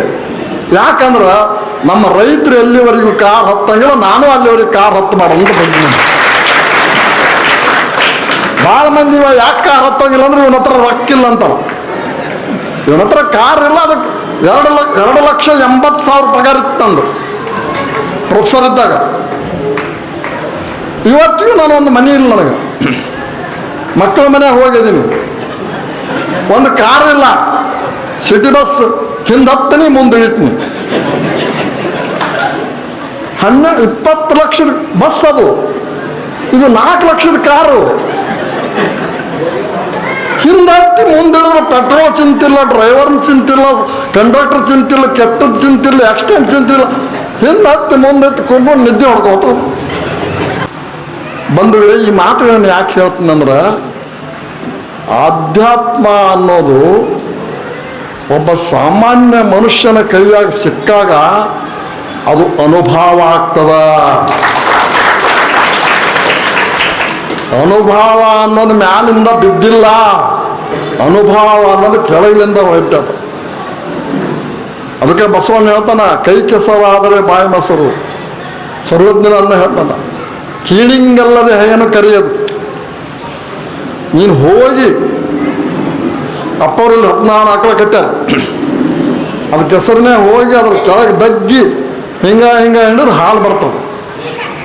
ಮ್ಯಾಲ ಕುಂತು ಬಾ ಅಂದ್ರೆ ಎಲ್ಲಿಂದ ಬರ್ತವೆ? ಎಷ್ಟು ಸುಂದರವಾಗಿ ಹೇಳ್ಯಾರ. ಆ ಹಿನ್ನೆಲೆಯಲ್ಲಿ ಪೂಜ್ಯ ಹಾರ್ಕೋಡ್ ಶ್ರೀಗಳು ಇವತ್ತು ಇಷ್ಟೊಂದು ನನ್ನ ಮೇಲೆ, ನನ್ನ ಮಿಸಸ್ ಮೇಲೆ, ನಮ್ಮ ಸಮಾಜದ ಮೇಲೆ ಗೌರವ ಇಟ್ಟು ನಾನು ಯಾವಾಗ ಬರ್ಬೇಕಾಗಿತ್ತು ಈ ಮಠಕ್ಕೆ. ಗೌಸಿದ್ದಪ್ಪ ಅಂದ, ಸರ ನೀವು ಯಾವಾಗ ಬರ್ಬೇಕು ಕರೆದಿದ್ರು. ಅವರು 2-3 ಸಲ ಕರೆದಿದ್ರು. ಅವ್ರ ಅಣ್ಣವ್ರ ಮನೆಗೆ ಹೋಗ್ತಿದ್ದೆ ನಾನು. ಅವ್ರಿಗೂ ಗುಲ್ಬರ್ಗದೊಳಗೆ ಅವ್ರ ಮನೆ ಹಿಂದನೂ ನಮ್ಮ ಮನೆ ಇತ್ತು, ಬಾಡಿಗೆ ಮನೆ.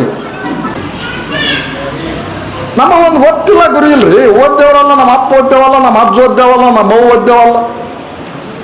ಯಾವ ಬಸ್ ಹತ್ತದ ಅದು ಬರ್ತದ, ಅದು ಹತ್ತಿ ಬಿಡೋದು. ಯಾಕಂದ್ರೆ ಮುಂದೆ ಬಸ್ಸ ಇಲ್ಲ, ಮುಂದೆ ಬಸ್ಸ ಇಲ್ಲ. ನಮಗೆ ಅವಕಾಶಗಳು ಇರಲಿಲ್ಲ.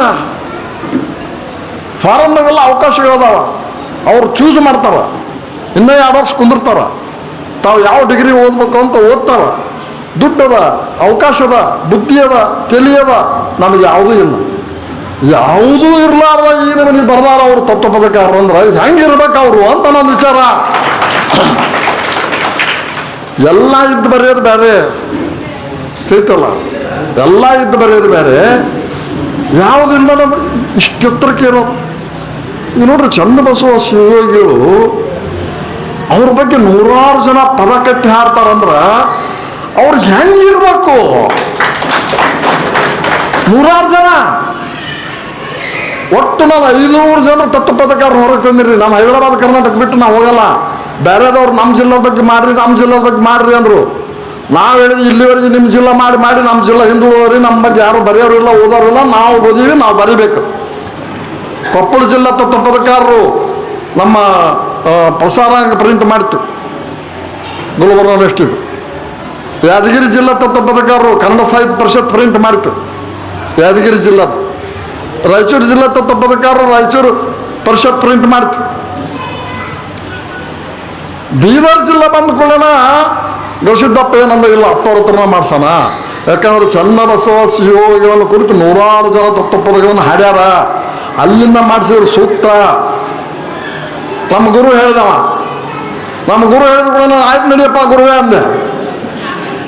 ಇವತ್ತು ನೋಡ್ತೀನಿ ಇಂಥ ಒಂದು ಸಂತೋಷ. ಅಪ್ಪವರು ನನ್ನ ಸೇವೆಯನ್ನು ಗುರುತಿಸಿ ಒಂದು ಪ್ಯಾಕೆಟ್ ಕೊಟ್ಟರು. ನೀವು ನೋಡಿದ್ರೇನು? ಸನ್ಮಾನ ಮಾಡಿ ಒಂದು ಕೊಡಲಿಲ್ಲ ನನ್ನ ಕವರ್ನಾಗ. ಅದ್ರಾಗ 500, 1000 ಇಲ್ಲ, 50,000 ರೂಪಾಯಿ ಅದಾವ. ಇದು ನನ್ನ ಕರ್ತವ್ಯ ಹೇಳಬೇಕಾದದ್ದು. ಮುಚ್ಚಿಕೊಟ್ರು ಅವರು. 50,000 ರೂಪಾಯಿಗಳು ನೀವು ಮುಚ್ಚಿಕೊಡ್ತಾರ. ತವ್ರ ಮನೆಗೆ ಹೋದ್ರೆ ತಾಯಿ ಹಿಂಗೆ ಮುಚ್ಚಿಕೊಡ್ತಾವ. ಕುಲ್ಲ ಮಾಡಲ್ಲ, ನೀನು ಕೊಟ್ಟಿ ನೋಡಿ ಮಗಳನ್ನಲ್ಲ. ಆ ತಾಯಿ ಹೃದಯ ಈ ಸ್ವಾಮಿ. ನನ್ನ ಜೀವನದೊಳಗೆ 50,000 ರೂಪಾಯಿ ನಾವು ಪರೀಕ್ಷೆಗೆ ಹೋದಾಗ ತೊಗೊಂಡು ನನಗೆ ಗೊತ್ತೇ ಇಲ್ಲ. ನಾವು ದುಡ್ಡೇ ತೊಗೊಳಂಗಿಲ್ಲ. TAD ನಾವು ತೊಗೊಳೋದಿಲ್ಲ. ಕೆಲವು ಮಂದಿ TAD ಸಾಹಿತಿಗಳಿರ್ತಾರೆ. ನೀವು ಅವ್ರ ಹತ್ರ ಹೋಗ್ರಿ, ಮೊದಲು 10,000 ರೂಪಾಯಿ ಕೊಟ್ಟು ಬುಕ್ ಮಾಡ್ರಿ ಅಂತಾರೆ. ಅವ್ರು ಕಾರ್ ಕೊಡಬೇಕು, ಅವ್ರಿಗೆಲ್ಲ ಇನ್ನೂ ಮಾಡ್ಬೇಕು, ಅವಾಗ ಬರ್ತಾರೆ ಅವರು. ನಾವು ಕರೆದ್ರೆ ಬಸ್ ಹಚ್ಕೊಂಡು ಹೋಗ್ಬಿಡ್ತೀವಿ ನಾವು. ಅಂದರೆ ಈ ಸಾಮಾನ್ಯರಲ್ಲಿ ಬಹಳಷ್ಟು ಜ್ಞಾನದ ನನ್ನ ಒಪಿನಿಯನ್ನು. ಇವತ್ತು ನೋಡ್ರಿ, ಒಬ್ಬ ವಿಶ್ವವಿದ್ಯಾಲಯದ ಕುಲಪತಿಗಳು ಇಲ್ಲಿ ಬರ್ತಾರ ಅಂದರೆ, ಅವ್ರ ಬಗ್ಗೆ ಮಾತಾಡ್ತಾರೆ ಅಂತಂದರೆ ಎಷ್ಟು ಪುಣ್ಯ ಮಾಡಿರ್ಬೇಕು ನೀವೆಲ್ಲ ಹಾರ್ಕೋಡ್ ಜನ. ಇಂಥ ಸ್ವಾಮೀಜಿಯವರ ಆಶೀರ್ವಾದ ಭಾಳ ಮುಖ್ಯ. ಆ ನಿಟ್ಟಿನಲ್ಲಿ ಬಂಧುಗಳೇ, ನಾನು ಯಾವ ವಿಷಯದ ಬಗ್ಗೆ ಮಾತಾಡೋಕೆ ಹೋಗಂಗಿಲ್ಲ. ನನಗೇನು ಅನಿಸ್ತು, ಒಂದು 4 ಮಾತುಗಳನ್ನು ಹೇಳಬೇಕಾದ್ರೆ ಅವನು ಹೇಳಿಲ್ಲ ಅಂದ್ರೆ ತಪ್ಪಾಗ್ತದೆ. ಪೂಜ್ಯ ಸ್ವಾಮೀಜಿಯವರು ಮತ್ತು ನಮ್ಮ ಕನ್ನಡ ವಿಶ್ವವಿದ್ಯಾಲಯದ ಮಾನ್ಯ ಕುಲಪತಿಗಳು ಇವೆರಡು ಪುಸ್ತಕ ಬಿಡುಗಡೆ ಪ್ರಿಂಟ್ ಮಾಡ್ಯಾರ, ಅವರೇ ಪ್ರಕಾಶನ ಮಾಡ್ಯಾರ ಮತ್ತು ಅವರೇ ಮಾತಾಡ್ಯಾರ. ಹಿಂಗಾಗಿ ನಂದೇನೂ ಇಲ್ಲ, ಎಲ್ಲ ಅವ್ರದ್ದೇ ಅಂತ ನಾನು ಹೇಳ್ದೆ. ಸುಮ್ಮನೆಪ್ಪ ನಾನು ಓದ್ತಿದ್ದೆ. ಈಗ ನಮ್ಮ ಮಿಸ್ಸಸ್ ಹೇಳ್ತಾರೆ, ಆಗಲ್ಲ ಏನು ತತ್ವದ ಬಗ್ಗೆ ಬರೀತೀರಿ, ಬೇರೆದ ಬಗ್ಗೆ ಬರೆಯೋಕೆ ಬರಲ್ಲ. ತಿರುಗಮರ ಕೊಪ್ಪಳ ಜಿಲ್ಲಾ, ರಾಯಚೂರು ಜಿಲ್ಲಾ, ಬೀದರ್ ಜಿಲ್ಲಾ ಬರೀ ನಾನು ಹೇಳಿದೆ, ಹಗಲಲ್ಲ ಯಾಕೆ ಊಟ ಮಾಡ್ಬೇಕು ರೊಟ್ಟಿನ ಯಾಕೆ ಹಗಲಲ್ಲ ಉಣ್ಬೇಕು?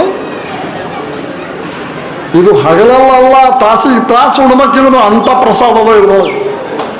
ತಾಸಿಗೆ ತಾಸು ಉಂಡ್ರೂ ಬೇಸರ ಆಗಲ್ಲ. ಮೊಟ್ಟ ಮೊದಲನೆಯ ವಚನಕಾರ ಯಾರು? ಜೇಡ್ರದಾಸಿಮಯ್ಯ. ಜೇಡ್ರದಾಸಿಮಯ್ಯ ಯಾವೂರವ? ಮುದ್ನೂರವ. ಮುದ್ನೂರು ಯಾವ ಜಿಲ್ಲಾ? ಸುರಪುರ ತಾಲೂಕು.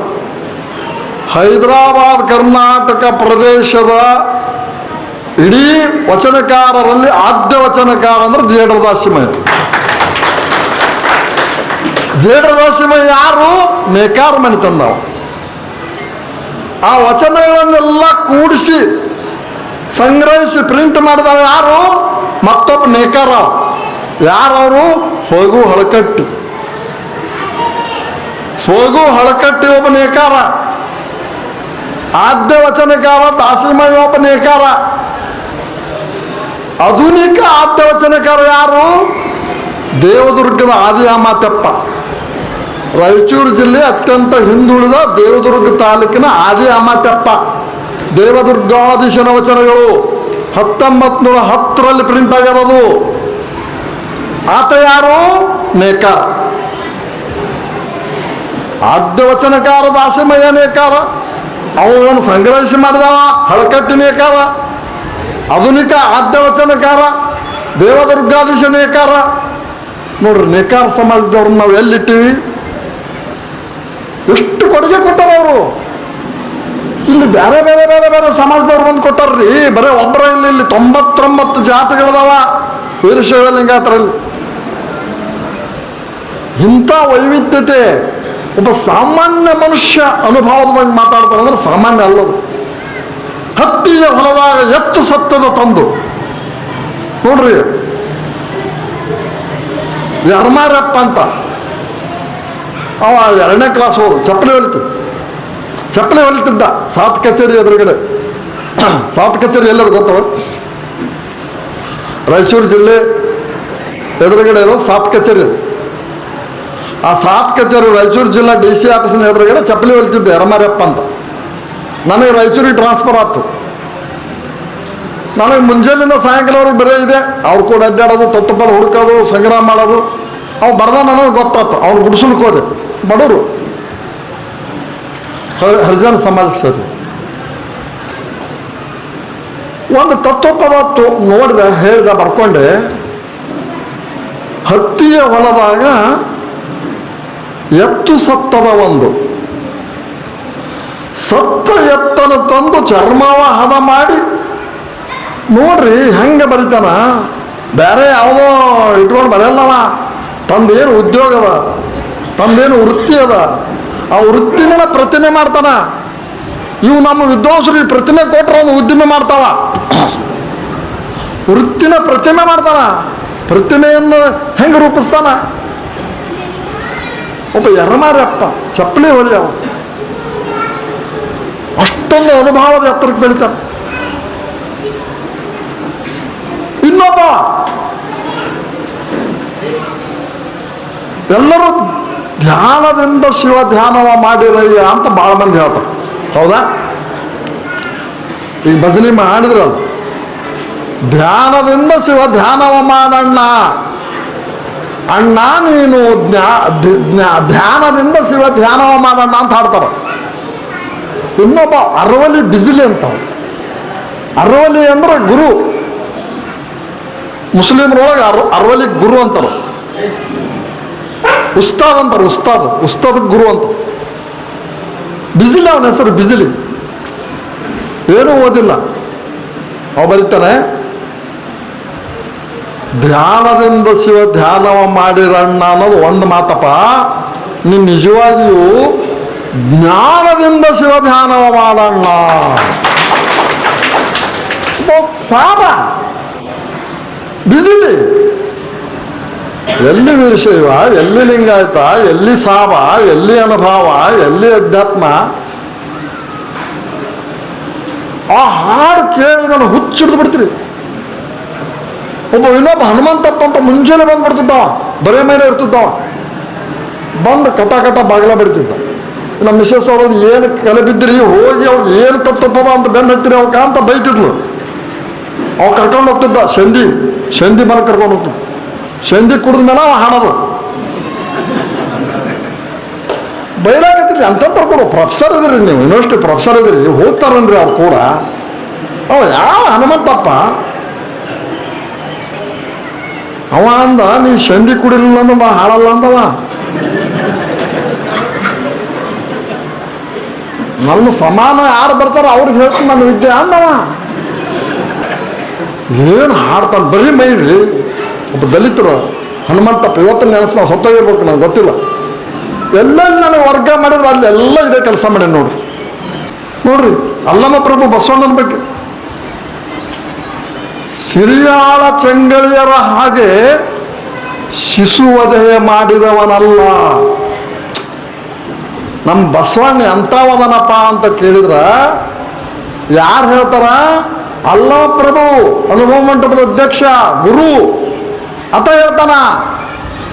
ಬಸವಣ್ಣ ಹೆಂಗದಾನ ಅಂತಂದ್ರೆ ನಾವೇನು ಹೇಳ್ತೀವಿ, ಮುಗಿಲಾಚ ಈ ಆಚ ಆಚ ಈ ಆಚ ಅಂತ ಹೇಳ್ತೀವಿ. ಸಿರಿಯಾಳ ಚೆಂಗಳಿಯರ ಹಾಗೆ ಶಿಶುವಧೆಯ ಮಾಡಿದವನಲ್ಲ. ನಂಬಿ ಬಲ್ಲಾಳರ ಹಾಗೆ ಕಾಮುಕತನವ ಮಾಡಿದವನಲ್ಲ. ಬೊಮ್ಮಣ್ಣ ಕಣ್ಣಪ್ಪರ ಹಾಗೆ ಜೀವಹಿಂಸೆಯ ಮಾಡಿದವನಲ್ಲ. ಗುಹೇಶ್ವರ ನಮ್ಮ ಶರಣರಿಗಿಕ್ಕಿದ ಸೊಡರು ಕೂಡಲ ಸಂಗನ ಬಸವಣ್ಣ. ಏನಂತ ಹೇಳ್ತಾನವ? 63 ಪುರಾತನರಿದ್ರು ತಮಿಳುನಾಡಿನಲ್ಲಿ. ಇವ್ರು 12ನೇ ಶತಮಾನಕ್ಕೆ ಬಂದರು ಶರಣರು. ಎಲ್ಲರೂ 63 ಪುರಾತನ ನೆನೆಸಿನ ಅವ್ರು ಮುಂದೆ ಹೋದವರು. ಈಗ ನಾವು ಹೆಂಗೆ ಸಣ್ಣ ಬಸವ ಶಿವಗಳನ್ನ ನೆನೆಸಿದ ಮೇಲೆ ಚೆನ್ನವೀರ ಶಿವಗಳನ್ನ ನೆನೆಸ್ತು, ಪರಂಪರೆ ಅದು. ಈ ಒಂದು ಶರಣ ಸಂಸ್ಕೃತಿಯನ್ನ ಕಲಿಸಿರ್ತಕ್ಕಂಥವುಗಳು, ದಾಸೋಹ ಪರಂಪರೆಯನ್ನ ಮಾಡಿರ್ತಕ್ಕಂಥವುಗಳು ನಮ್ಮ ಮಠಗಳು. ಆ ಮಠಗಳು ವಿಶ್ವವಿದ್ಯಾಲಯಕ್ಕಿಂತಲೂ ಇವತ್ತು ದೊಡ್ಡ ಸಂಸ್ಕಾರ ಕೊಟ್ಟವು ಕರ್ನಾಟಕದಾಗ. ಇವತ್ತು ಕರ್ನಾಟಕದ ಜನ ಕವಿರಾಜ ಮಾರ್ಗಕಾರ ಕುರಿತೋದದು ಕಾವ್ಯ ಪ್ರಯೋಗ ಪರಿಣಿತ ಮತಿಗಳು ಅಂತ ಏನು ಹೇಳಿದ್ನಲ್ಲ, ಇದಕ್ಕೆ ಕಾರಣ ಅಂದ್ರೆ ನಮ್ಮ ಮಠಗಳು, ನಮ್ಮ ದಾಸೋಹ ಕೇಂದ್ರಗಳು. ಅವುಗಳ ಮೂಲಕ ನಾವು ಬೆಳಿಬೇಕು ಅಂತ ಹೇಳಿ ನನ್ನ ಮಾತುಗಳನ್ನು ಇಲ್ಲಿ ಮುಗಿಸ್ತೇನೆ.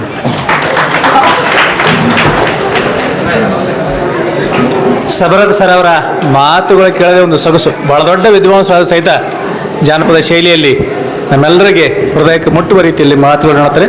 ಅವರಿಗೆ ಅನಂತ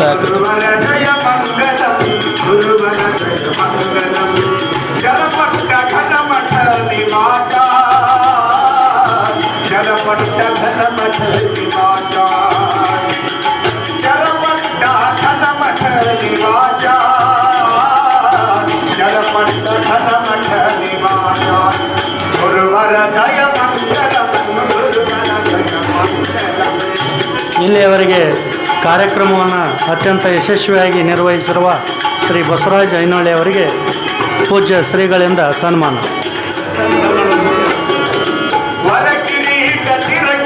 ಎಲ್ಲರಿಗೂ ಪ್ರಸಾದದ ವ್ಯವಸ್ಥೆ ಇದೆ. ಎಲ್ಲರೂ ಕೂಡ ಪ್ರಸಾದವನ್ನು ಸ್ವೀಕರಿಸಿಕೊಂಡು ಹೋಗಬೇಕಾಗಿ ವಿನಂತಿ.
ನಿರಂತರವಾಗಿ ವೀಕ್ಷಿಸಲು ಯೂಟ್ಯೂಬ್ನಲ್ಲಿ ಶ್ರೀ ಹಾರಕೂಡ SRIHARKOOD ಎಂದು ಟೈಪ್ ಮಾಡಿ. ನಮ್ಮ ಈ ಚಾನೆಲ್ಗೆ ಸಬ್ಸ್ಕ್ರೈಬ್ ಮಾಡಿ, ಬೆಲ್ಲನ್ನು ಒತ್ತಿರಿ.